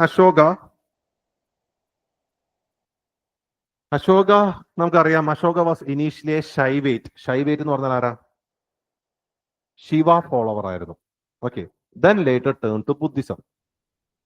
ഇനീഷ്യലി ഒരു ശിവ ഫോളോവർ ആയിരുന്നു, പിന്നെ പതുക്കെ പയ്യാണ് ആൾ എന്തിലേക്ക് മാറിയത്? ബുദ്ധിസത്തിലേക്ക് മാറിയത്. അപ്പോ റിഗാർഡിംഗ് ഹിം നിങ്ങൾ കേട്ടിട്ടുണ്ടാവില്ല ഫേമസ് ബാറ്റിൽ. ഏതാ ബാറ്റില്? അശോകന്റെ ബാറ്റിൽ ഏതാ? കലിംഗ വാർ അല്ലെ? കലിംഗ വാറിന് പങ്കെടുത്ത ശേഷം ആള് പറഞ്ഞു ഇനി യുദ്ധം വേണ്ട, സമാധാനം മതി എന്ന്. അതായത് കലിംഗ വാറിലെ അദ്ദേഹത്തിന്റെ അവിടുത്തെ ബ്ലഡ് ഷെഡ് കണ്ട്, അവിടെ മക്കളെ നഷ്ടപ്പെട്ട അമ്മമാര്, ബ്രദേഴ്സിനെ നഷ്ടപ്പെട്ട സിസ്റ്റേഴ്സ്, അല്ലെങ്കിൽ ഭർത്താവിനെ നഷ്ടപ്പെട്ട ഭാര്യമാരുടെയൊക്കെ കണ്ണീര് കണ്ടപ്പോൾ അശോകൻ തീരുമാനിച്ചു ഇനി യുദ്ധം വേണ്ട, ഇനി യുദ്ധം ഒന്നും വേണ്ട. കാരണം പിടിച്ചെടുക്കാവുന്നൊക്കെ പിടിച്ചെടുത്ത് കഴിഞ്ഞു, ഇനി യുദ്ധത്തിന് സ്കോപ്പുമില്ല. സോ ബേസിക്കലി യുദ്ധം വേണ്ടെന്ന് തീരുമാനം. ഇന്ന് ക്രിട്ടിസൈസ് ചെയ്യുന്ന ആൾക്കാർ പറയും ഓക്കെ, സോ യുദ്ധം വേണ്ടെന്ന് ആൾ തീരുമാനിച്ചു. യുദ്ധം ചെയ്യാതെ മുന്നോട്ട് പോകാനുള്ള കാര്യങ്ങൾ, അല്ലെങ്കിൽ ഇവിടെ നിന്നാണ് യുദ്ധം വേണ്ട, എല്ലാം പീസ്ഫുള്ളി മുന്നോട്ട് പോകാൻ തീരുമാനിച്ചു. ആര്? ഓക്കെ, പീസ്ഫുള്ളി മുന്നോട്ട് പോകാൻ തീരുമാനിച്ചു അശോകൻ. Okay, he decided to move forward completely peaceful. അപ്പോൾ അതിന്റെ ഭാഗമായിട്ട് യുദ്ധം വേണ്ട, he turned into Buddhism. So നോക്ക, initially a Shaivite and later became Buddhist. In 261 BC he conquered Kalinga. After Kalinga war he gave up warfare. ബുദ്ധിസ്റ്റിലേക്ക് പോയി. He conducted the third Buddhist council. Buddhist council എന്ന് പറഞ്ഞാൽ എന്താ? What are Buddhist councils?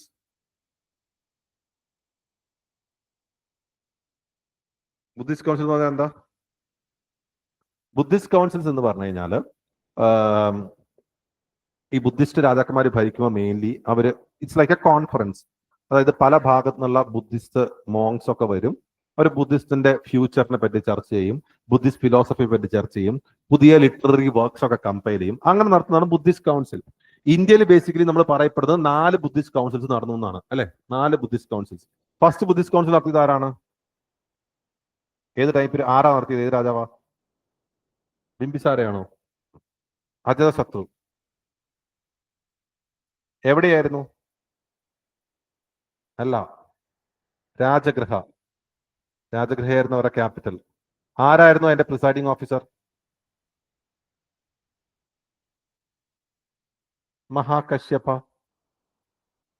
മഹാകശ്യപായിരുന്നു presiding officer. അപ്പോ ഒരു Buddhist കൗൺസിലിനെ പറ്റി പഠിക്കുമ്പോൾ ഏത് രാജാവ് എവിടെ ആരായിരുന്നു പ്രിസൈഡിംഗ് ഓഫീസർ എന്നുള്ള കാര്യം പഠിക്കണം. സെക്കൻഡ് ബുദ്ധിസ്റ്റ് കൗൺസിൽ ആരാണ് നടത്തിയത്? അജാതശത്രു കഴിഞ്ഞ പിന്നെ ആരാണ്? കാലശോക. എവിടെ നടത്തിയത്? വൈശാലി. അവരുടെ ക്യാപിറ്റൽ അവിടെയായിരുന്നു. ആരായിരുന്നു പ്രിസൈഡിംഗ് ഓഫീസർ? സബാകാമി ആയിരുന്നു പ്രിസൈഡിംഗ് ഓഫീസർ. ഇവിടെ അശോകൻ തേർഡ് ബുദ്ധിസ്റ്റ് കൗൺസിൽ നടത്തി. എവിടെയായിരുന്നു അറിയോ? പാഠലിപുത്ര. എവിടെയാ പാഠലിപുത്ര? Present day Patna. പാട്ന എവിടെയാ? ബീഹാറിന്റെ ക്യാപിറ്റൽ. പ്രസന്റ് ഡേ പാട്നയാണ്, പാടലിപുത്രയിലാണ് അദ്ദേഹം തേർഡ് ബുദ്ധിസ്റ്റ് കൗൺസിൽ. ആരായിരുന്നു chairperson? Moggaliputta Tissa. Okay, Moggaliputta Tissa. Fourth Buddhist council നടത്തിയത് ആരാ? കനിഷ്ക. കനിഷ്ക ഏത് ഡൈനാസ്റ്റിയാ? നമ്മൾ പോസ്റ്റ് മൗര്യസിൽ കുഷാനാസ് പറഞ്ഞില്ലേ, കുഷാനാസിലാണ് കനിഷ്ക. എവിടെ നടത്തിയത്? കശ്മീരിലാണ്. Presiding officer അശ്വഘോഷ. അശ്വഘോഷയും അതുപോലെ വസുമിത്ര ഉണ്ടായിരുന്നു പറയുന്നത്. വസുമിത്ര, അശ്വഘോഷ ആൻഡ് വസുമിത്ര. 4 ബുദ്ധിസ്റ്റ് കൗൺസിൽ പഠിക്കണേ, ഇമ്പോർട്ടന്റ് ആണ്. ഏത് രാജാവ്, അപ്പൊ ഏത് ടൈം പീരീഡ് എന്ന് ഓൾറെഡി നമുക്ക് മനസ്സിലാവും. ദെൻ എവിടെയാണ് നടത്തിയത്, ഏതായിരുന്നു പ്രിസൈഡിംഗ് ഓഫീസർ. അപ്പോ അശോകൻ ഹിസ്റ്ററി അല്ലെങ്കിൽ മൗര്യൻ ഹിസ്റ്ററിയെ പറ്റി നമുക്ക് ഇൻഫർമേഷൻ തരുന്ന ലിറ്റററി സോഴ്സസ് നമ്മൾ കൺസിഡർ ചെയ്യുകയാണെങ്കിൽ, if you are consider literary sources regarding the Mauryan time period, നമുക്ക് പറയാവുന്ന ഒരു കാര്യം 4 ആയിട്ട് ഡിവൈഡ് ചെയ്യാം. ഒന്ന്, major rock edicts, EDICTS, major rock edicts. 2, minor rock edicts. 3, pillar edicts. 4, cave inscriptions. Okay, major rock edict, minor rock edict, pillar edict and cave inscriptions. Okay, ഇതിലുണ്ട് major rock edict, minor rock edict, pillar edict and cave inscription. Rock എഡിക്ട് എന്ന് പറഞ്ഞാൽ എന്താ? കല്ലിൽ കുത്തിവെച്ച കാര്യങ്ങളാണ് നമ്മൾ rock edicts എന്ന് പറയാം. Okay, അപ്പൊ റോക്ക് എഡിക്ട്സിനെ മേജർ റോക്ക് എഡിക്റ്റ് ആയിട്ടും മൈനർ റോക്ക് എഡിക്റ്റ് ആയിട്ടും ഡിവൈഡ് ചെയ്യുന്നു. ഈ റോക്ക് എഡിക്റ്റിൽ കൂടെ രാജാവ് ജനങ്ങൾക്ക് കൊടുക്കാനുള്ള ഇൻഫർമേഷനും ഇൻസ്ട്രക്ഷൻസുമാണ് കുത്തിവെക്കുന്നത്. Okay, this contain the information instruction that the king have to communicate with the people. അപ്പൊ അതിനെ മേജറും മൈനറുമായി ഡിവൈഡ് ചെയ്യാൻ കാരണം ചില ഇൻഫർമേഷനും ഇൻസ്ട്രക്ഷനും will be common for the entire empire. Entire എംപയറിന് കോമൺ ആയിട്ടുള്ളതായിരിക്കും എന്ത്? ചില ഇൻഫർമേഷൻ. അതാണ് എന്ത്? Major rock edict. അപ്പൊ മേജർ റോക്ക് എഡിക്റ്റ് നമ്മൾ ഇന്ത്യയിലെ 10 ലൊക്കേഷൻസ് കണ്ടുപിടിച്ചിട്ടുണ്ട്. 10ലെയും കണ്ടന്റ് എന്തായിരിക്കും? സെയിം ആയിരിക്കും. മൈനർ റോക്ക് എഡിക്റ്റ് എന്ന് പറഞ്ഞാൽ എന്താ? സ്പെസിഫിക് ആണ്, ചില റീജിയൻ സ്പെസിഫിക് ആയിട്ട്. ഇപ്പൊ ഫോർ എക്സാമ്പിൾ കേരളത്തിന് മാത്രമായിട്ടുള്ള കാര്യങ്ങളുണ്ടാവും, അതാണ് മൈനർ റോക്ക് എഡിക്റ്റ്. അത് ഇന്ത്യയുടെ പല ഭാഗത്ത് കണ്ടുപിടിച്ചിട്ടുണ്ട്, പലതിലും പല കണ്ടന്റ് ആയിരിക്കും. ഓക്കെ, ഈ റോക്ക് എഡിക്ട്സ് എല്ലാം തന്നെ ഒരു ഭാഷയിലല്ല കൊത്തിവെച്ചിരുന്നത്, പലയിടത്തും പല ലാംഗ്വേജസ് ആണ് യൂസ് ചെയ്തിട്ടുണ്ടായിരുന്നത്. സോ യു ക്യാൻ സി, നോക്കുക, ഇന്ത്യൻ റീജിയൻസിൽ, അതായത് ഇന്നത്തെ ഇന്ത്യൻ റീജിയൻസിൽ he used Brahmi script and Prakrit language. Prakrit ലാംഗ്വേജും ബ്രഹ്മി സ്ക്രിപ്റ്റ് ആണ് ഉപയോഗിച്ചത്. I hope you know the difference between language and script. Then Pakistan റീജിയനിൽ ഖരോഷ്ടി സ്ക്രിപ്റ്റും പ്രാകൃത് ലാംഗ്വേജ് തന്നെ ഖരോഷ്ടി സ്ക്രിപ്റ്റുമാണ് ഉപയോഗിച്ചിരുന്നത്. ദെൻ പ്രസന്റ് ഡേ അഫ്ഗാനിസ്ഥാൻ റീജിയനിൽ he used Greek and Aramaic languages and അതിൻ്റെതായ കൺസേൺ സ്ക്രിപ്റ്റും ഉപയോഗിച്ചിരുന്നു. സോ ഇന്ത്യ പാകിസ്ഥാനിൽ പ്രാകൃത് ലാംഗ്വേജ് ആണ്, ഒരിടത്ത് ബ്രഹ്മി സ്ക്രിപ്റ്റും മറ്റിടത്ത് ഖരോഷ്ടി സ്ക്രിപ്റ്റും ആണ്. Then in the Afghanistan region he used Greek and Aramaic languages. ഇതാണ് മേജർ റോക്ക് എഡിക്റ്റും മൈനർ റോക്ക് എഡിക്റ്റും. ഇപ്പൊ മേജർ റോക്ക് എഡിക്റ്റിലെ കാര്യങ്ങൾ കുറച്ചും പറയാനുണ്ട്. ഈ റോക്ക് എഡിക്ട്സിലെല്ലാം തന്നെ അശോകനെ ജനറലി അറിയപ്പെടുന്നത് ഏത് പേരിലാ? ദേവനാമ പിയാദസി എന്നുള്ള പേരിലാണ്. Ashoka was formally known as Devanama Piyadasi. അപ്പൊ ദേവനാമ പിയാദസി എന്നറിയപ്പെടുന്ന ആരാണ്? അശോകനാണ്. അശോക എന്നുള്ള പേര് ഉപയോഗിച്ചിരുന്ന 4 റോക്ക് എഡിക്ട്സേ ഉള്ളൂ, മൈനർ റോക്ക് എഡിക്ട്സ്. ഇവിടെ എഴുതിയിട്ടുണ്ട്. ഒന്ന് മസ്കി എന്ന് പറഞ്ഞ സ്ഥലത്ത്, ബ്രഹ്മഗിരിയില്, നെട്ടൂർ ആൻഡ് ഗുജാറ, ഈ 4 സ്ഥലത്ത് മാത്രമാണ് അശോക എന്നുള്ള പേര് കൊടുത്തിട്ടുള്ളത്. Maski, Brahmagiri, Nettur, ഗുജാറ.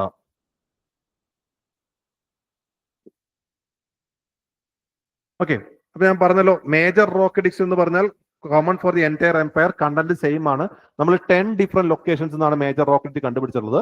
Minor rock edict പല പല സ്ഥലത്തായിട്ട് കണ്ടുപിടിച്ചിരിക്കുന്നു.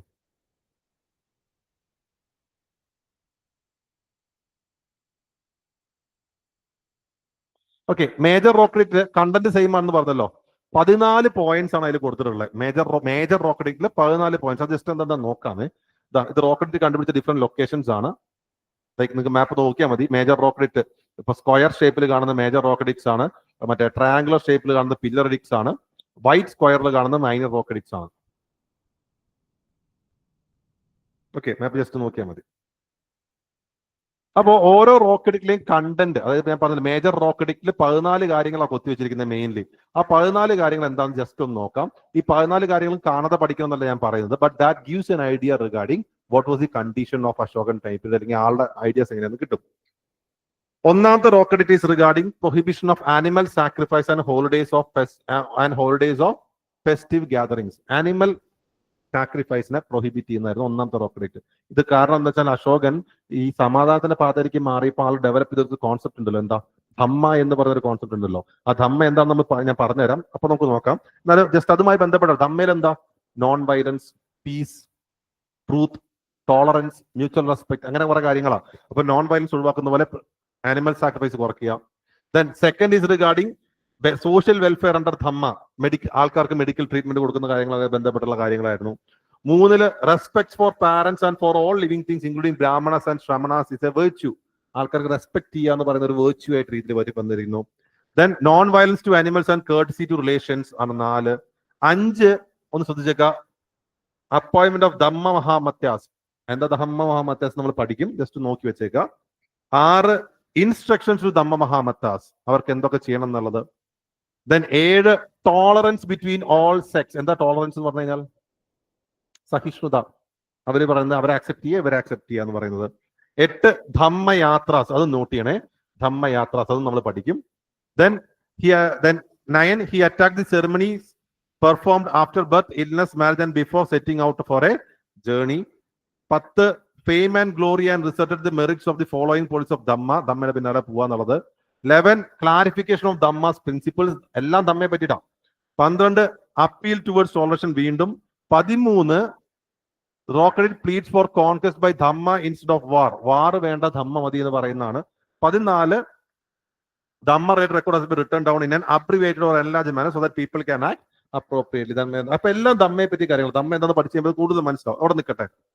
അശോകനെ സംബന്ധിച്ചിടത്തോളം ഏറ്റവും സിഗ്നിഫിക്കന്റ് ആയി വരുന്നതാണ് എന്ത്, പില്ലർ എഡിക്ട്സ്. പൊതുവെ പില്ലറുമായി ബന്ധപ്പെട്ട ചോദ്യങ്ങൾ വന്നു കഴിഞ്ഞാൽ നമുക്ക് നേരെ ഉത്തരത്തിലേക്ക് ഒന്നും അറിയില്ലെങ്കിൽ കൊടുക്കാവുന്ന ഉത്തരത്തിൽ ഉണ്ടെങ്കിൽ കൊടുക്കാവുന്ന ഒരാളാണ് ആര്, അശോകൻ.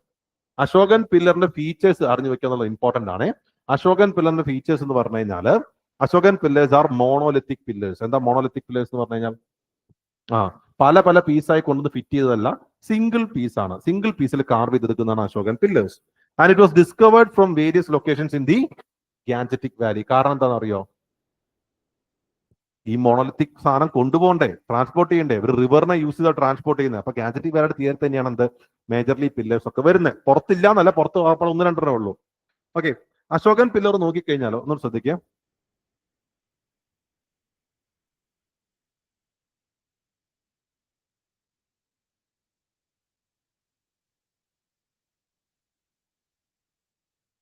ഒരു ബേസ് ഉണ്ടാവും, അതായത് എന്തിന്റെ പുറത്താണോ ലൈക്ക് വെക്കുന്നത് അതാണ് ബേസ്. പിന്നെ പില്ലർ എന്ന് പറയുന്ന ഭാഗമാണ് ദാറ്റ് ഈസ് ദി ഷാഫ്റ്റ്. ഈ ഷാഫ്റ്റിന്റെ മുകളിൽ പിന്നെയും ഒരു പ്ലാറ്റ്ഫോം ഉണ്ടാവും. ആ പ്ലാറ്റ്ഫോമിൽ മേ ബി ഒരു ബെല്ലോ അല്ലെങ്കിൽ ഇൻവേർട്ടഡ് ലോട്ടസോ അങ്ങനെ ഡിസൈൻ എന്തെങ്കിലും കൊടുത്തിട്ടുണ്ടാവും. അതിന് നമ്മൾ പറയുന്ന പേരാണ് abacus. That's what we call abacus. ഈ അബാക്കസിന്റെ മുകളിൽ ആൾ എന്ത് ചെയ്യും, ഒരു ആനിമൽ ഫിഗർ കൊടുക്കും. ഒരു ലയണോ ബുള്ളോ, നമ്മുടെ നാഷണൽ എംബ്ലമായി നമ്മൾ പറയുന്ന 4 ലയൺസ് എവിടെ നിർത്തുക, അശോകൻ പില്ലർ നിർത്തുക. അപ്പൊ അങ്ങനെ ഒരു ആനിമൽ ഫിഗർ ഉണ്ടാവും. ഈ ആനിമൽ ഫിഗറിനെ പറയുന്ന പേരാണ് എന്ത്, ക്യാപിറ്റൽ. മേ ബി ഇതിന്റെ മുകളിലായിട്ടൊരു വീലും ഉണ്ടാവും, ഒരു ചക്രം. അപ്പൊ പൊതുവെ ഇങ്ങനെയാണ് അശോകൻ പില്ലറിന്റെ ഒരു സ്ട്രക്ചർ വരുന്നത്. ഒരു ബേസ് ഉണ്ടാവും, ഒരു shaft, abacus, capital and a wheel. Okay, so നോക്കുക, it is surmounted with animal capitals. Ashokan പില്ലറിൽ പൊതുവെ ആനിമൽ ക്യാപിറ്റൽസ് അതിന്റെ മുകളിൽ ഉണ്ടാവാറുണ്ട്. ആൻഡ് പല സ്ഥലത്തു നിന്നും പല ടൈപ്പ് ഓഫ് ആനിമൽസ് ആണ് കണ്ടുപിടിച്ചുള്ളത്. അതിന്റെ എക്സാമ്പിൾ കൊടുത്തിട്ടുണ്ട്. 1 lion capital was found from Vaishali, Nandangarh and Rampurva. Elephant capital from Sankisa. Bull again from രാംപൂർവ. 4 lions നമ്മുടെ നാഷണൽ എംബ്ലത്തിൽ വരുന്നത് from Sarnath and Sanchi pillar. Fact just ഒന്ന് വായിച്ച് പഠിക്കാം.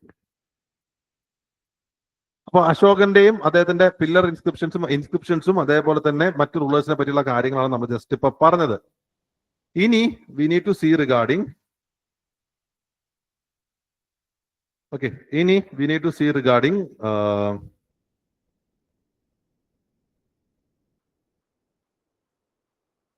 മൗര്യൻ അഡ്മിനിസ്ട്രേഷൻ. എങ്ങനെയായിരുന്നു അവരുടെ ഭരണം? കഴിഞ്ഞ വർഷം ചോദ്യം ഉണ്ടായിരുന്നു. മൗര്യൻ അഡ്മിനിസ്ട്രേഷൻ നോക്കിക്കഴിഞ്ഞാൽ it was highly centralised with king as the head. ആരാണ് ഹെഡ്? കിങ്. അൾട്ടിമേറ്റ് പവർ കിങ്ങിനിൽ വരുന്ന പോലെ സെൻട്രലൈസ്ഡ് ആയ ഒരു രീതിയായിരുന്നു. And the king was assisted by a council of minister. കിങ്ങിനെ ഹെൽപ്പ് ചെയ്യാൻ ഒരു കൗൺസിൽ ഓഫ് മിനിസ്റ്റർ ഉണ്ട്. ഈ കൗൺസിൽ ഓഫ് മിനിസ്റ്റേഴ്സിനെ പറയുന്ന പേരാണെന്ത്? Mantri Parishad. Okay, council of ministers were called as Mantri Parishad. പേര് ഇങ്ങനെ കിട്ടും. He also had purohitas. Purohitas എന്ന് പറഞ്ഞു കഴിഞ്ഞാൽ റിലീജിയസ് ആൻഡ് പൊളിറ്റിക്കൽ അഡ്വൈസേഴ്സ്. അതായത് സിനിമകൾ കാണില്ലേ, പണ്ടത്തെ സിനിമകളിലൊക്കെ രാജഗുരു എന്ന് വിളിക്കുമ്പോൾ ഒരാൾ വരില്ലേ, അപ്പൊ അതേപോലെ പുരോഹിതാസ് ഉണ്ട്, റിലീജിയസ് ആൻഡ് പൊളിറ്റിക്കൽ അഡ്വൈസേഴ്സ്. നമ്മുടെ Chanakya was one among those purohitas എന്ന് പറയാം. കമാൻഡർ ഇൻ ചീഫിനെ വിളിക്കുന്ന പേര് സേനാപതി, യുവരാജ, ക്രൗൺ പ്രിൻസ്. അതൊക്കെ നമുക്ക് റിലേറ്റ് ചെയ്യാൻ പറ്റും. ആൻഡ് അശോകൻ ടൈം പീരീഡിൽ നമ്മൾ, അല്ലെങ്കിൽ മൗര്യൻ ടൈം പീരീഡ് നോക്കി, ഇത്ര വലിയൊരു എംപയർ അല്ലേ, ഇത്രയും വലിയ എംപയർ ഭരിക്കുന്നതിന് വേണ്ട ഒഫീഷ്യൽസ് വേണം. So he had an elaborated bureaucracy. ധാരാളം ബ്യൂറോക്രാറ്റ്സ് ഉണ്ടായിരുന്നു. So bureaucracy through officers. ആ ബ്യൂറോക്രാറ്റ്സ് ഓഫീസറിന് വിളിക്കുന്ന പേരുകൾ അമാത്യാസ്, തീർത്ഥാസ്, അധ്യക്ഷാസ്, ധമ്മ മഹാമത്യാസ്. അമാത്യാസ്, തീർത്ഥാസ്, അധ്യക്ഷാസ്, ധമ്മ മഹാമത്യാസ്. ഓക്കെ, ഇത് നോക്കൂ. ലൈക്ക് ഓരോ ഓഫീസേഴ്സും അവരുടെ റെസ്പോൺസിബിലിറ്റീസിന്റെ ടേബിളാണ് കൊടുത്തിട്ടുള്ളത്. ഫോർ എക്സാമ്പിൾ, പാണ്യാധ്യക്ഷ എന്ന് പറഞ്ഞാൽ looking after trade and commerce. Samsthadhyaksha എന്ന് പറഞ്ഞാൽ മാർക്കറ്റ്, ഈ ഫ്രോഡ് കാര്യങ്ങളൊക്കെ, കൺസ്യൂമർ റൈറ്റ്സ്, അതായത് മേജർലി. ദെൻ പൗത്യാധ്യക്ഷ എന്ന് പറഞ്ഞാൽ വെയ്റ്റ്സ് ആൻഡ് മെഷർമെന്റ്സ്. നവാധ്യക്ഷ ബോട്ട്സും വാട്ടർ ട്രാൻസ്പോർട്ടും നോക്കിയിരുന്നതാണ്. ദെൻ ശുൽക്കാധ്യക്ഷ ടോൾസ് പോലുള്ള കാര്യങ്ങൾ. സീതാധ്യക്ഷ, സീത എന്ന് പറഞ്ഞാൽ എന്താ? According to Ramayana, why Sita is named Sita? സീതയെ കിട്ടിയത്, ജനകന് കിട്ടിയത് ഉഴവ് ചാലി എന്നാ പറയുക. ഉഴവ് ചാൽ എന്ന് പറഞ്ഞാൽ എന്താ? ഈ പ്ലവിങ് എന്ന് പറഞ്ഞാൽ എന്താ? നില ഉഴുകില്ലേ, ഉഴുകുമ്പോ എന്താ ചാനലില്ലേ, ആ ചാനലിനെ പറയുന്ന. അപ്പൊ actually Sitadhyaksha is related to agriculture. Then Akshapatanadhyaksha എന്ന് പറഞ്ഞാൽ സ്റ്റേറ്റ് അക്കൗണ്ട്സ്. പട്ടണാധ്യക്ഷ എന്ന് പറഞ്ഞാൽ മാരിടൈം ട്രേഡ്. ദേവാധ്യക്ഷ, ദക്ഷിണാധ്യക്ഷ, ഇതുപോലുള്ള like different adhyakshas and their post ഒന്ന് വായിച്ചു നോക്കാം. Okay, then if you look at their provincial administration, ഇത് സിഗ്നിഫിക്കന്റ്. ഇത് ഈ കൊല്ലം ചോദ്യം ഉണ്ടായിരുന്നു. പ്രൊവിൻഷ്യൽ അഡ്മിനിസ്ട്രേഷൻ നോക്കിക്കഴിഞ്ഞാൽ നമുക്കറിയാം, ഏറ്റവും ഫ്രണ്ടിൽ ആരുണ്ട്? കിങ് ഉണ്ട്. കിങ്ങിന് താഴെയായിട്ട് പ്രൊവിൻസസ് ഉണ്ട്. ഈ പ്രൊവിൻസസ് ഭരിച്ചിരുന്ന ആരാ? പ്രിൻസ് ആണ്, രാജകുമാരന്മാർ. നമ്മൾ നേരത്തെ യുവരാജ എന്ന് പറഞ്ഞില്ലേ, കുമാരന്മാരാണ് ഭരിച്ചിരുന്നത്. അതിന് താഴെ അതിനെ മണ്ഡലാസ് ആയി ഡിവൈഡ് ചെയ്യുന്നു. മണ്ഡലാസ് എന്ന് പറഞ്ഞാൽ ഡിസ്ട്രിക്ട്സ് പോലെ. ആ ഡിസ്ട്രിക്ട്സിൽ തന്നെ ആഹാറുണ്ട്, വെറും ഡിസ്ട്രിക്ട്. പിന്നെ ഓരോ ഡിസ്ട്രിക്റ്റിനിടയിലും സ്ഥാനീയ എന്ന് പറഞ്ഞാൽ 800 വില്ലേജിന്റെ കൂട്ടം. ഓക്കെ, ഒരു 800 വില്ലേജിന്റെ കൂട്ടം. ഇത് ഫോർ എക്സാമ്പിൾ ഒരു ഡിസ്ട്രിക്റ്റിൽ ചിലപ്പോ 8000 വില്ലേജ് ഉണ്ടെന്ന് വിചാരിക്കുക. അപ്പൊ അതിനെ 10 ഡിഫറെന്റ് ആയിട്ട് ഡിവൈഡ് ചെയ്യും. 800 ആയിട്ട് അതിനെ സ്ഥാനിക് എന്ന് പറയുന്നു. ഈ ഓരോ 800നെയും പിന്നെ 2ആയി ഡിവൈഡ് ചെയ്യും. 400 അതാണ് ദ്രോണമുഖ്. അതിനെ പിന്നെ 200 ആയി ഡിവൈഡ് ചെയ്യുന്നു. കർവാത്തിക് 10 വില്ലേജ് ആയി ഡിവൈഡ് ചെയ്യുന്നു. അങ്ങനെ ഒരു വില്ലേജ് ആയി ഡിവൈഡ് ചെയ്യുന്നു. അപ്പൊ അങ്ങനെ ലൈക്ക് ഓരോരോ ഡിവിഷൻസ് അവിടെ കൃത്യമായിട്ടുണ്ട്. ഓരോ ഡിവിഷനും ഓരോ ഓഫീസേഴ്സും ഉണ്ട്. അപ്പൊ ആ രീതിയിൽ കൃത്യമായൊരു ഡീസെൻട്രലൈസേഷൻ മെക്കാനിസം അവിടെ ഉണ്ടായിരുന്നു. മൗര്യൻ ടൈം പീരീഡ് ഉണ്ടായിരുന്നു. ഇത്ര വലിയ എംപയർ ഭരിച്ചുകൊണ്ട് പോകാൻ സാധിച്ചത് ഈ ഒരു അഡ്മിനിസ്ട്രേറ്റീവ് മെക്കാനിസം വഴിയാണ്. ഇതില് യു ക്യാൻ സി ഈ പ്രൊവിൻസസ് എന്ന് പറഞ്ഞല്ലോ. I told you we have the king.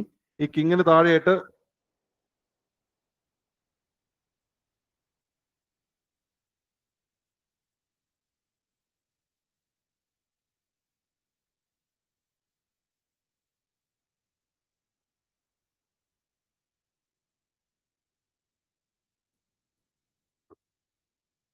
Okay, കിങ്ങിന് താഴെയായിട്ട് പ്രൊവിൻസസ് ഉണ്ടെന്ന് പറഞ്ഞല്ലോ. ഈ പ്രൊവിൻസസ് എന്ന് പറഞ്ഞു കഴിഞ്ഞാൽ ഇപ്പൊ for example entire Mauryan province, Mauryan എംപയറിനെ 5 പ്രൊവിൻസ് ആയിട്ട് ഡിവൈഡ് ചെയ്യുന്നു. It was divide to 5 provinces. 5 provinces എന്ന് പറഞ്ഞാൽ ഒന്ന് ഉത്തരപഥ. ഉത്തര എന്ന് പറഞ്ഞാൽ എവിടെയാ? നോർത്തേൺ ഭാഗം. 2 ദക്ഷിണപഥ. ദക്ഷിണം എന്ന് പറഞ്ഞാൽ എവിടെയാണ്? സൗത്ത്. 3 അവന്തിപഥ, വെസ്റ്റേൺ ഭാഗം. ദെൻ കലിംഗ എന്ന് പറയുന്നത് ഈസ്റ്റേൺ ഭാഗം. ഉത്തരപഥ, ദക്ഷിണപഥ, അവന്തി, കലിംഗ. ഇത് 4 Uttarapatha north, Dakshinapatha south, then Avantipatha west, Kalingapatha east. അങ്ങനെ 4. Then the Magadha, the central capital itself. ഇതില് ഈ മഗധ എന്ന് പറയുന്ന central capital, it was ruled by the emperor himself. Emperor തന്നെ ഭരിക്കുന്ന സ്ഥലമാണ് എന്ത്? മഗധ. ബാക്കിയുള്ള 4 it was divided by it was ruled by ആരാ? റോയൽ പ്രിൻസ് കുമാരാസ് ആണ് ഭരിച്ചിരുന്നത്. ഓക്കെ, സോ അതിന്റെ ഡിവിഷൻസ് ജസ്റ്റ് നിങ്ങൾക്ക് ആ മാപ്പിൽ ഞാൻ കൊടുത്തിട്ടുണ്ട്, ലൈക്ക് ഓരോ സ്ഥലങ്ങള്. ഓക്കെ, ഈ രീതിയിലായിരുന്നു പ്രൊവിൻസ് നോക്കിക്കഴിഞ്ഞാൽ. Then if you look at the district and village administration, village district ഓഫീഷ്യൽസിനെ പറ്റിയാണ് ഈ തവണ ചോദ്യം ഉണ്ടായിരുന്നത്. ഓക്കെ, പ്രാദേശിക എന്ന് പറഞ്ഞു കഴിഞ്ഞാൽ ഡിസ്ട്രിക്റ്റില് who is the person in charge of the district, ആ ഡിസ്ട്രിക്റ്റിന്റെ ഇൻചാർജ് ആണ് പ്രാദേശിക. അവിടുത്തെ land measurement, tax collection, law and order ഇതൊക്കെ നോക്കുന്ന ആളാണ് പ്രാദേശിക. പിന്നീട് അത് രജുകയാണ്. രജുക എന്ന് പറഞ്ഞാൽ നമ്മുടെ ഇന്നത്തെ ഡിസ്ട്രിക്ട് മജിസ്ട്രേറ്റ് പോലെ, അതായത് ജുഡീഷ്യൽ കാര്യങ്ങളും റവന്യൂ ഫംഗ്ഷനും നോക്കിയിരുന്ന ആളാണ് രജുക. ഓക്കെ, ദെൻ യുക്ത എന്നാണ്, യുക്ത എന്ന് പറയാ junior officials providing secretarial assistance, ഇവർ അസിസ്റ്റ് ചെയ്യുന്നതാണ് എന്ത്? യുക്ത. ദെൻ ഗോപ ആൻഡ് സ്ഥാനിക എന്ന് പറഞ്ഞു കഴിഞ്ഞാൽ ലാൻഡ് റെക്കോർഡ്സ്, ടാക്സ് കളക്ഷൻ പോലുള്ള കാര്യങ്ങൾ നോക്കുന്നു. ഗ്രാമിക എന്ന് പറയുമ്പോൾ ഗ്രാമമാണല്ലോ, ഗ്രാമിക എന്ന് പറഞ്ഞാൽ വില്ലേജ് ഹെഡ്സ് ആണ്. ഗ്രാമവൃദ്ധാസ്, ഈ ഗ്രാമികാസിനെ ഹെൽപ്പ് ചെയ്യാനുള്ള വില്ലേജിലെ എൽഡർ കമ്മ്യൂണിറ്റി. ദെൻ അവർക്ക് അവരുടെ പഞ്ചായത്ത് ഉണ്ടായിരുന്നു. അപ്പൊ ഈ തവണ ചോദ്യം Pradeshika, Yukta, Rajuka are terms related to which of the following? Provincial administration, district administration പറഞ്ഞിട്ടുണ്ടായിരുന്നു. ആ രീതിയിലുള്ള ചോദ്യങ്ങൾ ഉണ്ടായിരുന്നു. ഓക്കെ, ജസ്റ്റ് ഫാക്ച്വൽ കണ്ടന്റ് വായിച്ചാൽ മതി. ഇങ്ങനെയായിരുന്നു അവരുടെ വില്ലേജ് അഡ്മിനിസ്ട്രേഷനും ഡിസ്ട്രിക്റ്റും. If you move to municipal administration, അവിടെ ഒരു സിഗ്നിഫിക്കൻസ് ഉണ്ട്. സിഗ്നിഫിക്കൻസ് ഉണ്ടെന്ന് പറയാൻ കാരണം ഇത്തരത്തിലൊരു മുനിസിപ്പൽ അഡ്മിനിസ്ട്രേഷൻ കൊണ്ടുവന്ന ഫസ്റ്റ് ഡൈനാസ്റ്റി അല്ലെങ്കിൽ ഫസ്റ്റ് കിങ്ഡം എന്ന് പറയുന്നത്, ഫസ്റ്റ് ഡൈനാസ്റ്റി എന്ന് പറയുന്നത് ഏതാണ്? മഗധ അല്ലെങ്കിൽ ഈ പറയുന്ന മൗര്യാസ് ആണ്. മൗര്യാസ് ആണ്. കാരണം വി ഹാഡ് ദി മുനിസിപ്പൽ അല്ലെങ്കിൽ ഈ പറയുന്ന സിറ്റി ലൈഫ് ഉണ്ടായിരുന്നു അവിടെ IVCയിൽ, പക്ഷെ അവിടെയും ഒരു അഡ്മിനിസ്ട്രേഷൻ ഉണ്ടായിരുന്നില്ല. മുനിസിപ്പൽ അഡ്മിനിസ്ട്രേഷൻ നോക്കിക്കഴിഞ്ഞാൽ it was run by a 30 member council. 30 പേരുടെ കൗൺസിലാണ് മുനിസിപ്പൽ അഡ്മിനിസ്ട്രേഷൻ ഭരിക്കുന്നത്. It was divide 6 committees. അപ്പൊ 6 കമ്മിറ്റിയായി ഡിവൈഡ് ചെയ്ത 30 മെമ്പർ കൗൺസിൽ, 5 പേരുടെ കൗൺസിലാണ് ഭരിക്കുന്നുണ്ടായത്. ആൻഡ് ഈ കൗൺസിലേഴ്സിനെ വിളിക്കുന്ന പേരെന്താ? These councillors were called as astynomoi. Astynomoi എന്നുള്ള പേരിലാണ് എന്ത് ഈ കൗൺസിലേഴ്സ് അറിയപ്പെട്ടിരുന്നത്. അപ്പോ ഈ മൗര്യൻ മുനിസിപ്പൽ അഡ്മിനിസ്ട്രേഷനെ പറ്റി നമുക്ക് വിവരം തരുന്ന ഒരു ബുക്ക് എന്ന് പറഞ്ഞാൽ, you might have heard about മെഗസ്തനീസിനെ പറ്റി കേട്ടിട്ടുണ്ടാവല്ലോ. Megasthenes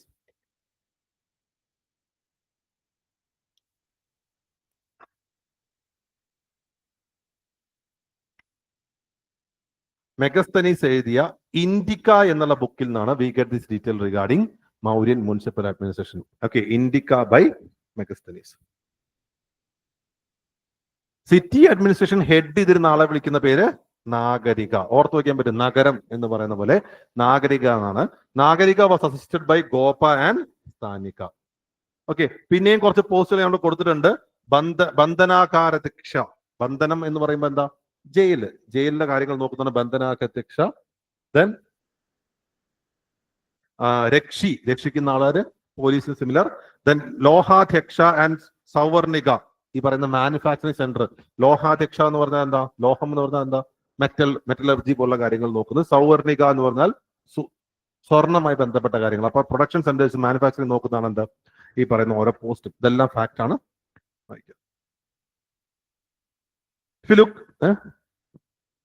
If you look regarding the revenue administration ടാക്സേഷനുമായി ബന്ധപ്പെട്ട കാര്യങ്ങൾ നോക്കിക്കഴിഞ്ഞാൽ സ്ട്രിക്ട് ടാക്സേഷൻ മെഷേഴ്സ് ആയിരുന്നു. ഇവിടെ ഇവരുടെ ടാക്സ് കളക്ട് ചെയ്യുന്ന അല്ലെങ്കിൽ ടാക്സ് അൾട്ടിമേറ്റ്ലി കളക്ട് ചെയ്യുന്ന ഓഫീസേഴ്സിന്റെ പേര്, അതിന്റെ റെസ്പോൺസിബിലിറ്റി ആയ ഓഫീസറിന്റെ പേരാണ് സമാഹർത്ത. ഈ ടാക്സ് കളക്ട് ചെയ്ത് പോകുന്ന ട്രഷറി, ഖജനാവിലേക്കാണ്. ട്രഷറി നോക്കുന്ന ആളുടെ പേര് സന്നിധാത. സമാഹർത്ത സമാഹരിക്കുന്ന ആള്, ടാക്സ് കളക്ട് ചെയ്യുന്ന ആള്. സന്നിധാത എന്ന് പറഞ്ഞു കഴിഞ്ഞാൽ ട്രഷറി ലുക്ക് ആഫ്റ്റർ ചെയ്യുന്ന ഒരാള്. ദെൻ ഡിഫറെന്റ് ടാക്സസിന്റെ പേരുകൾ കൊടുത്തിട്ടുണ്ട്. ഭാഗ നമ്മൾ നേരത്തെ പറഞ്ഞ പോലെ തന്നെ 1/4 to 1/6 ഓഫ് ദി പ്രൊഡ്യൂസ്. ബലി പെസൻസ് കൊടുക്കുന്ന, കാഴ്ചവെക്കുന്ന സാധനങ്ങൾ. ശുൽക്ക കസ്റ്റംസ് ഡ്യൂട്ടി. പ്രവേശ്യ, വർത്താനി, പർസവം, പരിഖ, പ്രക്രിയ, പ്രണയ, all these are different types of taxes. പേരുകൾ എന്തൊക്കെ ബന്ധപ്പെട്ടു ചോദിക്കാം, ഫാക്ച്വൽ ആയിട്ട് വേണമെങ്കിൽ ചോദിക്കാം. ഇനി ടാക്സ് ക്യാഷ് ആയിട്ടും കൈൻഡ് ആയിട്ടും പേ ചെയ്യാം. അതായത് ഇപ്പൊ ഞാനൊരു റൈസ് കൾട്ടിവേറ്റ് ചെയ്യുന്ന ആളാണെങ്കിൽ എനിക്ക് ഇത്ര ടാക്സ് പേ ചെയ്യണമെങ്കിൽ അത് റൈസ് ആയിട്ടും പേ ചെയ്യാം, ക്യാഷ് ആയിട്ട് പേ ചെയ്യാം. ക്യാഷ് ആയിട്ട് പേ ചെയ്യുന്ന ടാക്സിന്റെ പേരാണ് ഹിരണ്യ. കൈൻഡ് ആയിട്ട് പേ ചെയ്യുന്നത് പ്രതികാര. ഇനി അതല്ല, ടാക്സ് അടയ്ക്കാൻ പൈസ ഇല്ലെങ്കിൽ ഞാൻ അതിനുള്ള പണി എടുത്ത് കൊടുത്താൽ മതി. അതാണെന്ത്? വിഷ്ടി, ഫ്രീ ലേബർ അല്ലെങ്കിൽ force labour by slaves and Shudras. അപ്പൊ 3 രീതിയിലുണ്ട്. ഹിരണ്യ, പ്രതികാര ആൻഡ് വിഷ്ണു. ഇനി ജുഡീഷ്യൽ അഡ്മിനിസ്ട്രേഷൻ നോക്കുകയാണെങ്കിൽ, ജുഡീഷ്യറി നോക്കിക്കഴിഞ്ഞു കഴിഞ്ഞാൽ ജുഡീഷ്യറിയിലെ ഏറ്റവും ഹയസ്റ്റ് കോർട്ട് ഓഫ് അപ്പീൽ എന്ന് പറഞ്ഞാൽ ആരാണ്? കിങ് ആണ്. നമ്മൾ പ്രസിഡന്റ് അടുത്ത് പാർഡറിംഗ് പവറിന് പോകുന്ന പോലെ ഇവിടുത്തെ മെയിൻ കോടതിയിൽ വിധി വന്നാലും ആരുടെ അടുത്ത് പോകാൻ പറ്റുവാണെങ്കിൽ കിങ്ങിനടുത്ത് പോകാം. കിങ്ങിന് വേണമെങ്കിൽ അതൊക്കെ തിരിക്കാനും അല്ലെങ്കിൽ റിവ്യൂ ചെയ്യാനുള്ള അധികാരം ഉണ്ട്. Then we have supreme court of appeal എന്ന് പറഞ്ഞാൽ കിങ് ആണ്. ദെൻ ധർമാധികാരിൻ എന്ന് പറഞ്ഞ ആളുണ്ട്. ധർമാധികാരി എന്ന് പറഞ്ഞാൽ ആരാണ്? That is the chief justice, ഏറ്റവും മേജർ കോർട്ടിന്റെ chief justice. Then punishments were based on the nature, gravity and circumstance of the offense as well as varna of the offender and plaintiff. അതായത് ഏത് സിറ്റുവേഷനിലാണ് ചെയ്തത്, അത് എത്ര ഗ്രാവിറ്റി ഉള്ളതാണെന്ന് നോക്കിയിട്ടാണ്, അവരുടെ വർണ്ണ കൂടി നോക്കിയിട്ടാണ് എന്ത് ശിക്ഷ വിധിക്കുന്നത്. ദെൻ ഡിസ്ട്രിക്ട് ലെവൽ കോർട്സ് ഉണ്ട്. Amatyas look after the district level courts ഉണ്ട്. Then we have town level courts, Nagara Vyavaharika Mahamatra എന്ന് പറയുന്ന പോലെ ടൗൺ ലെവൽ കോർട്സ് ഉണ്ട്. വില്ലേജ് ലെവൽ കോർട്സ് ഉണ്ട്, വിച്ച് ഇസ് ദി ഗ്രാമവൃഥ എന്ന് പറയുന്നത്. Then if you look at the Mauryan army നമ്മൾ ജനറലി വിളിക്കുന്നത് ചതുരംഗ ബല എന്നാണ്. എന്താണ് ചതുരംഗം എന്ന് പറഞ്ഞു കഴിഞ്ഞാൽ? ചെസ്സിന്റെ പഴയ പേരാണ് ചതുരംഗ. അപ്പൊ ചെസ്സിൽ കാണുന്ന കോയിൻസ് ആണ് നമുക്ക് ചതുരംഗ ബലയിലും കാണാൻ പറ്റുക. എന്തൊക്കെയാ? കാലാൾപ്പടയുണ്ടാവും, കുതിരപ്പടയുണ്ടാവും, തേരുണ്ടാവും, ആനപ്പടയുണ്ടാവും, രാജാവ് മന്ത്രിയാണല്ലോ കാണുന്നത്. അപ്പോ ഇവിടെ നോക്കിക്കഴിഞ്ഞാൽ വി ഹാവ് ചാരിയറ്റ്സ്. ചാരിയറ്റ്സ് എന്ന് പറഞ്ഞു കഴിഞ്ഞാൽ എന്താ? ചാരിയറ്റ്സ് തേര്. കാവലറി കുതിരപ്പട, ഇൻഫൻട്രി കാലാൽപ്പട ആൻഡ് എലിഫന്റ്സ്. അപ്പൊ ഇത്രയും കാര്യങ്ങൾ ഉൾപ്പെടുത്തിയിട്ടാണ് ഇത് സോൾജേഴ്സ്. അതിനാണ് ഇൻഫൻട്രി എന്ന് പറയാം. ഓക്കെ, ഓവറോൾ കമാൻഡ് നോക്കിക്കഴിഞ്ഞാൽ സേനാപതി ഉണ്ട്, 30 മെമ്പർ കൗൺസിലാണ് നോക്കുന്നത്. നോക്കുക, ഇൻഫൻട്രി ഹെഡ് ചെയ്യുന്ന ആള് പദാധ്യക്ഷ, പദം 4. കാവലറി നോക്കുന്ന ആള് അശ്വാധ്യക്ഷ, അശ്വം മീൻസ് കുതിര. വാർ ചാരിറ്റ്സ് നോക്കുന്ന ആള് രഥാധ്യക്ഷ, രഥം എന്താണെന്ന് അറിയാലോ. ദെൻ വാർ നോക്കുന്നത് എലിഫന്റ്സ് നോക്കുന്നത് Hastyadhyaksha. Okay, and they also had an efficient intelligence system. Intelligence system ഉദ്ദേശിക്കുന്നത് എന്താ? അവിടെ സ്പൈ സിസ്റ്റം ഉണ്ടായിരുന്നു. 2 ടൈപ്പ് ഓഫ് സ്പൈസ് ആണ് മേജർലി ഉണ്ടായിരുന്നത്, സാൻസ്റ്റയും സഞ്ചാരയും. സഞ്ചാര എന്ന് പറഞ്ഞാൽ എന്താ? ട്രാവൽ ചെയ്യുക. So that person will be travelling to the different part of the empire. അവിടെ നിന്ന് എല്ലാ കാര്യങ്ങളും വന്നിട്ട് എന്ത് ചെയ്യും? റിപ്പോർട്ട് ചെയ്യും. ഇവിടെ സാൻസ്റ്റയോ സ്റ്റേഷനറി സ്പൈ, ഒരു സ്ഥലത്തേക്ക് അപ്പോയിന്റഡ് ആയിരിക്കും, അവിടെ നിന്നുള്ള കാര്യങ്ങൾ റിപ്പോർട്ട് ചെയ്യും. പിന്നെ പ്രതിവേദക എന്ന് പറഞ്ഞ ഒരാളുണ്ട്, who is the special reporter with direct access to king, who reports directly to the king. രാജാവിനോട് നേരിട്ട് റിപ്പോർട്ട് ചെയ്യാൻ ഒരാളാണ് പ്രതിവേദക എന്ന്. രാജാവിന്റെ ചാരൻ, ഈ രാജാവിനെതിരെ ആരെങ്കിലും ഒക്കെ എന്തെങ്കിലും ചർച്ച ചെയ്ത് രാജാവിന് അറിയണ്ടേ? അപ്പൊ അതാണ് എന്ത്? പ്രതിവേദക എന്ന് പറയുന്നത്.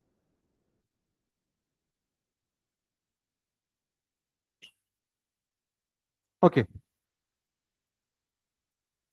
ഇനി അശോകൻ പീരീഡിനെ പറ്റി നോക്കുമ്പോൾ മനസ്സിലാക്കേണ്ട മറ്റൊരു കാര്യമാണ് അശോകന്റെ ധമ്മ എന്ന് പറയുന്ന കോൺസെപ്റ്റ്. ധമ്മ എന്താന്ന് നിങ്ങൾക്ക് അറിയായിരിക്കുമല്ലോ. ധമ്മ എന്ന് പറഞ്ഞാൽ ബുദ്ധിസം അല്ല, അശോകൻ ഡെവലപ്പ് ചെയ്തെടുത്ത ഒരു വേ ഓഫ് ലിവിങ് അല്ലെങ്കിൽ സോഷ്യൽ കോഡ് ഓഫ് കണ്ടക്ട് ആണ് ധമ്മ. ഒരു ജീവിത ശൈലിയാണ് ധമ്മ, ഒരു റിലീജിയൻ അല്ല, ഒരു ജീവിത ശൈലി. ഓക്കെ, അതായത് ആൾക്കാർ ചില മോറൽസ് വെച്ചിട്ട് വേണം മുന്നോട്ട് ജീവിക്കാൻ എന്ന് അശോകൻ പറയുന്നതാണ് ധമ്മ. എന്തൊക്കെയാ മോറൽസ്? ഫോർ എക്സാമ്പിൾ ട്രൂത്ത് ഉണ്ട്, നോൺ വയലൻസ് ഉണ്ട്, സെക്യുലറിസം ഉണ്ട്,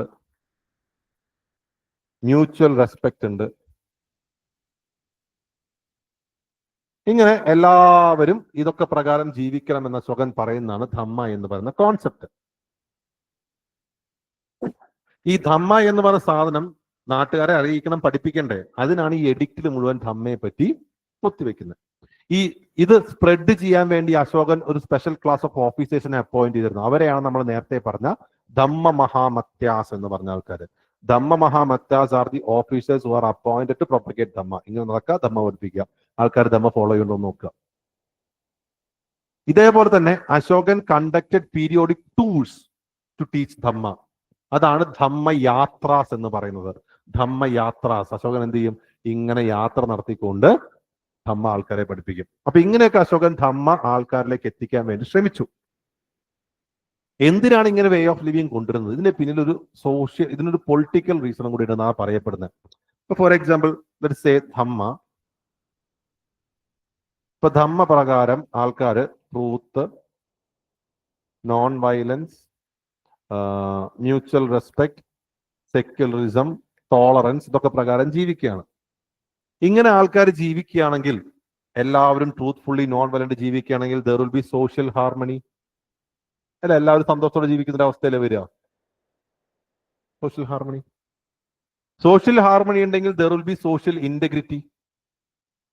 എല്ലാവരും ഒരുമിച്ച്, അതായത് സോഷ്യൽ ഹാർമണി ഉണ്ടാവും, അപ്പൊ ആൾക്കാർ തമ്മിൽ ഒത്തൊരുമ ഉണ്ടാവും. സോഷ്യൽ ഇന്റഗ്രിറ്റി ഉണ്ടെങ്കിൽ there will B political integrity.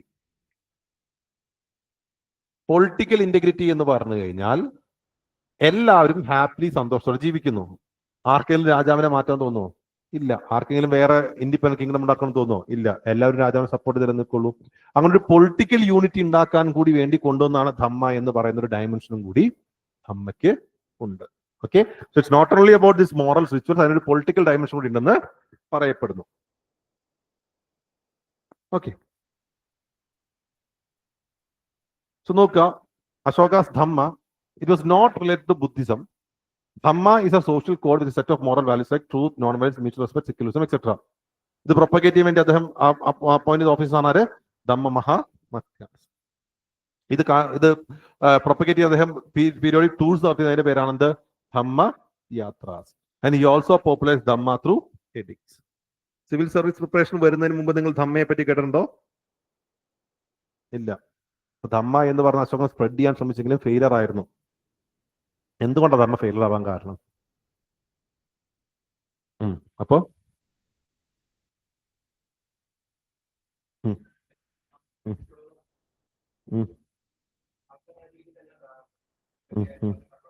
Okay,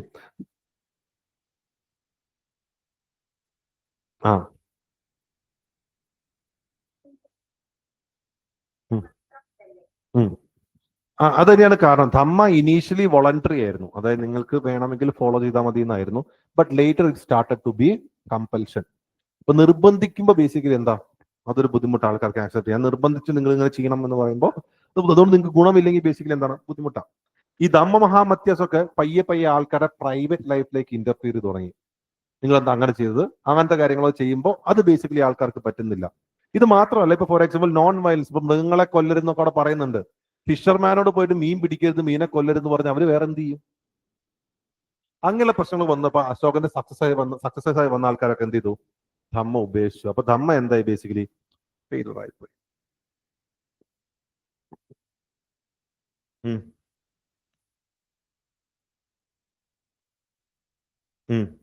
mains point of വ്യൂലാ?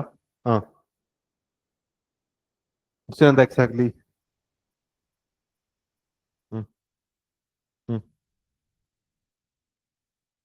സൊസൈറ്റിനെ എങ്ങനെ അശോകന്റെ ധമ്മ എഫക്ട് ചെയ്യുന്നു ആലോചിച്ച് നോക്കി. അതാണ് ഞാൻ പറഞ്ഞത്, ആക്ച്വലി ഈ ഒരു കോണ്ടെക്സ്റ്റിൽ പറഞ്ഞത്. എന്ത് ധമ്മ എന്ന് പറഞ്ഞാൽ ഇനീഷ്യലി ലൈക്ക് ആൾക്കാരുടെ ലൈഫ് സ്റ്റൈലിൽ ആദ്യം മാറ്റങ്ങൾ കൊണ്ടുവന്നു, സോഷ്യൽ ഹാർമണി കൊണ്ടുവരാൻ വേണ്ടിയുള്ള ശ്രമമായിരുന്നു ധമ്മ. പക്ഷേ later on it started to become a compulsion on people's life. Compulsion വന്നു കഴിയുമ്പോൾ ആൾക്കാർ എന്തായി? അതിന് പയ്യെ എതിർത്ത് തുടങ്ങി. അപ്പൊ ആൾക്കാരോട് പബ്ലിക് ലൈക്ക് പ്രൈവറ്റ് ആയിട്ട് കുറെ കാര്യങ്ങൾ ചെയ്യരുത്, പബ്ലിക്കായിട്ടും കുറെ കാര്യങ്ങൾ ചെയ്യരുത്, റെസ്ട്രിക്ഷൻസ് കൊണ്ടുവരികയാണ് ചെയ്തത് ആൾക്കാരുടെ ഉള്ളിലേക്ക്. അത് മാത്രമല്ല, ആൾക്കാരെ ഓവർവ്യൂ ചെയ്യാൻ വേണ്ടി ധമ്മ മഹാമത്യാസം വന്നു തുടങ്ങിയപ്പോൾ കമ്പൽഷൻ വന്നപ്പോൾ ഉള്ള ബുദ്ധിമുട്ടുകളാണ് അവിടെ ഉണ്ടായിരുന്നത്. അങ്ങനെ ആൾക്കാർക്ക് ഉപേക്ഷിച്ചു എന്ന് പറയാൻ പറ്റും. ക്വസ്റ്റ്യൻ എക്സാക്ട്ലി എന്താണെന്ന് കൊണ്ടുവന്നു കഴിഞ്ഞാൽ ബെറ്റർ ആയിട്ട് പറയാം.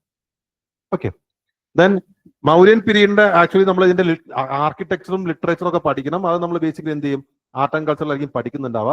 പക്ഷെ എന്നിരുന്നാലും ആ മൗര്യൻ പീരീഡിനെ പറ്റി പറയുമ്പോൾ അതിനൊരു കംപ്ലീഷൻ കിട്ടണമെന്നുണ്ടെങ്കിൽ നമ്മൾ അർത്ഥശാസ്ത്ര എന്ന് പറയുന്ന വർക്കിനെ പറ്റി കൂടി പറയണം. അർത്ഥശാസ്ത്ര ആരെ ചെയ്താണ്? ഡൗട്ടില്ല. Arthashastra is regarding statecraft. Statecraft എന്ന് പറഞ്ഞാൽ എങ്ങനെയാണ് ഒരു രാജ്യം അല്ലെങ്കിൽ ഒരു കിങ്ഡം ഐഡിയലി ഭരിക്കേണ്ടത് എന്ന് പറയുന്നതാണ് എന്ത്? Arthashastra. How A kingdom, how a tiny state should be ruled ideally. അതായത് മൗര്യൻസ് എങ്ങനെ ഭരിച്ചിരുന്നു എന്നുള്ള കാര്യം മാത്രമല്ല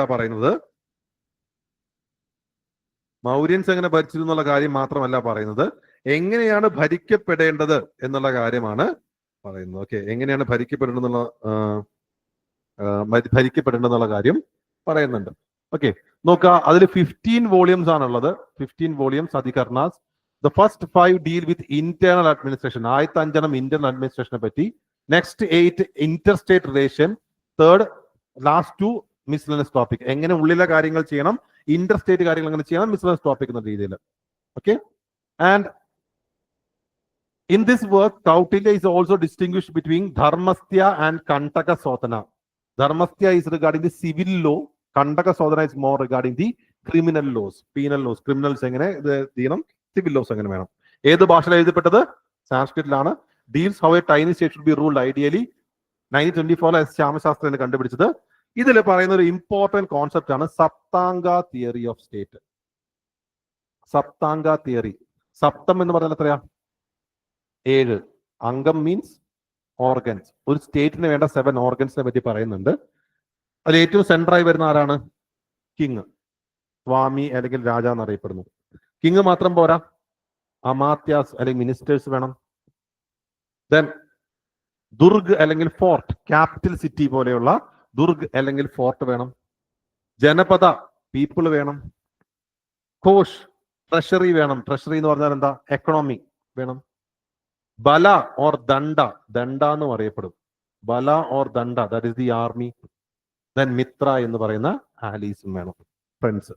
അപ്പോൾ അങ്ങനെ 7 ഓർഗൻസ് സ്റ്റേറ്റിന് വേണമെന്ന് പറയുന്ന Saptanga theory is also part of this Arthashastra. Okay, ഇത്രയും ഡീറ്റെയിൽസ് മൗര്യൻസിനെ പറ്റി ബേസിക്കലി അണ്ടർസ്റ്റാൻഡ് ചെയ്ത് വെക്കണം. That's important. Okay, almost administration എല്ലാ കാര്യങ്ങളും നോക്കി. പ്രിലിംസ് പോയിന്റ് ഓഫ് വ്യൂ ഇങ്ങനെ നോക്കണം. ഇങ്ങനെ തന്നെ ഗുപ്താസും പഠിക്കണം. അപ്പൊ എല്ലാം ചെറിയ ചെറിയ ഹെഡിങ്സ് ആയിട്ട് പഠിക്കുക എന്നുള്ളതാണ് ഇതിൽ ചെയ്യേണ്ട. ഓക്കെ, ആ നോട്ടിൽ തന്നിട്ടുള്ള ഫാക്ച്വൽ കണ്ടന്റ് ഒന്ന് നോക്കി പഠിക്കുക. PDF ഞാൻ ഷെയർ ചെയ്തിട്ടുണ്ട്. NCERT നോക്കുക, NCERT നോട്ട്സ് ഉണ്ടാക്കുക. ഓക്കെ, NCERT ആക്ച്വലി ഓൾറെഡി നമ്മൾ കുറച്ച് നോക്കിയിട്ട് നിങ്ങൾ നോട്ട്സ് ഉണ്ടാക്കി വെച്ചിട്ടുണ്ടാവുന്നതാണ് എന്റെ പ്രതീക്ഷ. മുമ്പത്തെ അത്രേ ഉള്ളൂ. Okay, okay, then thank you.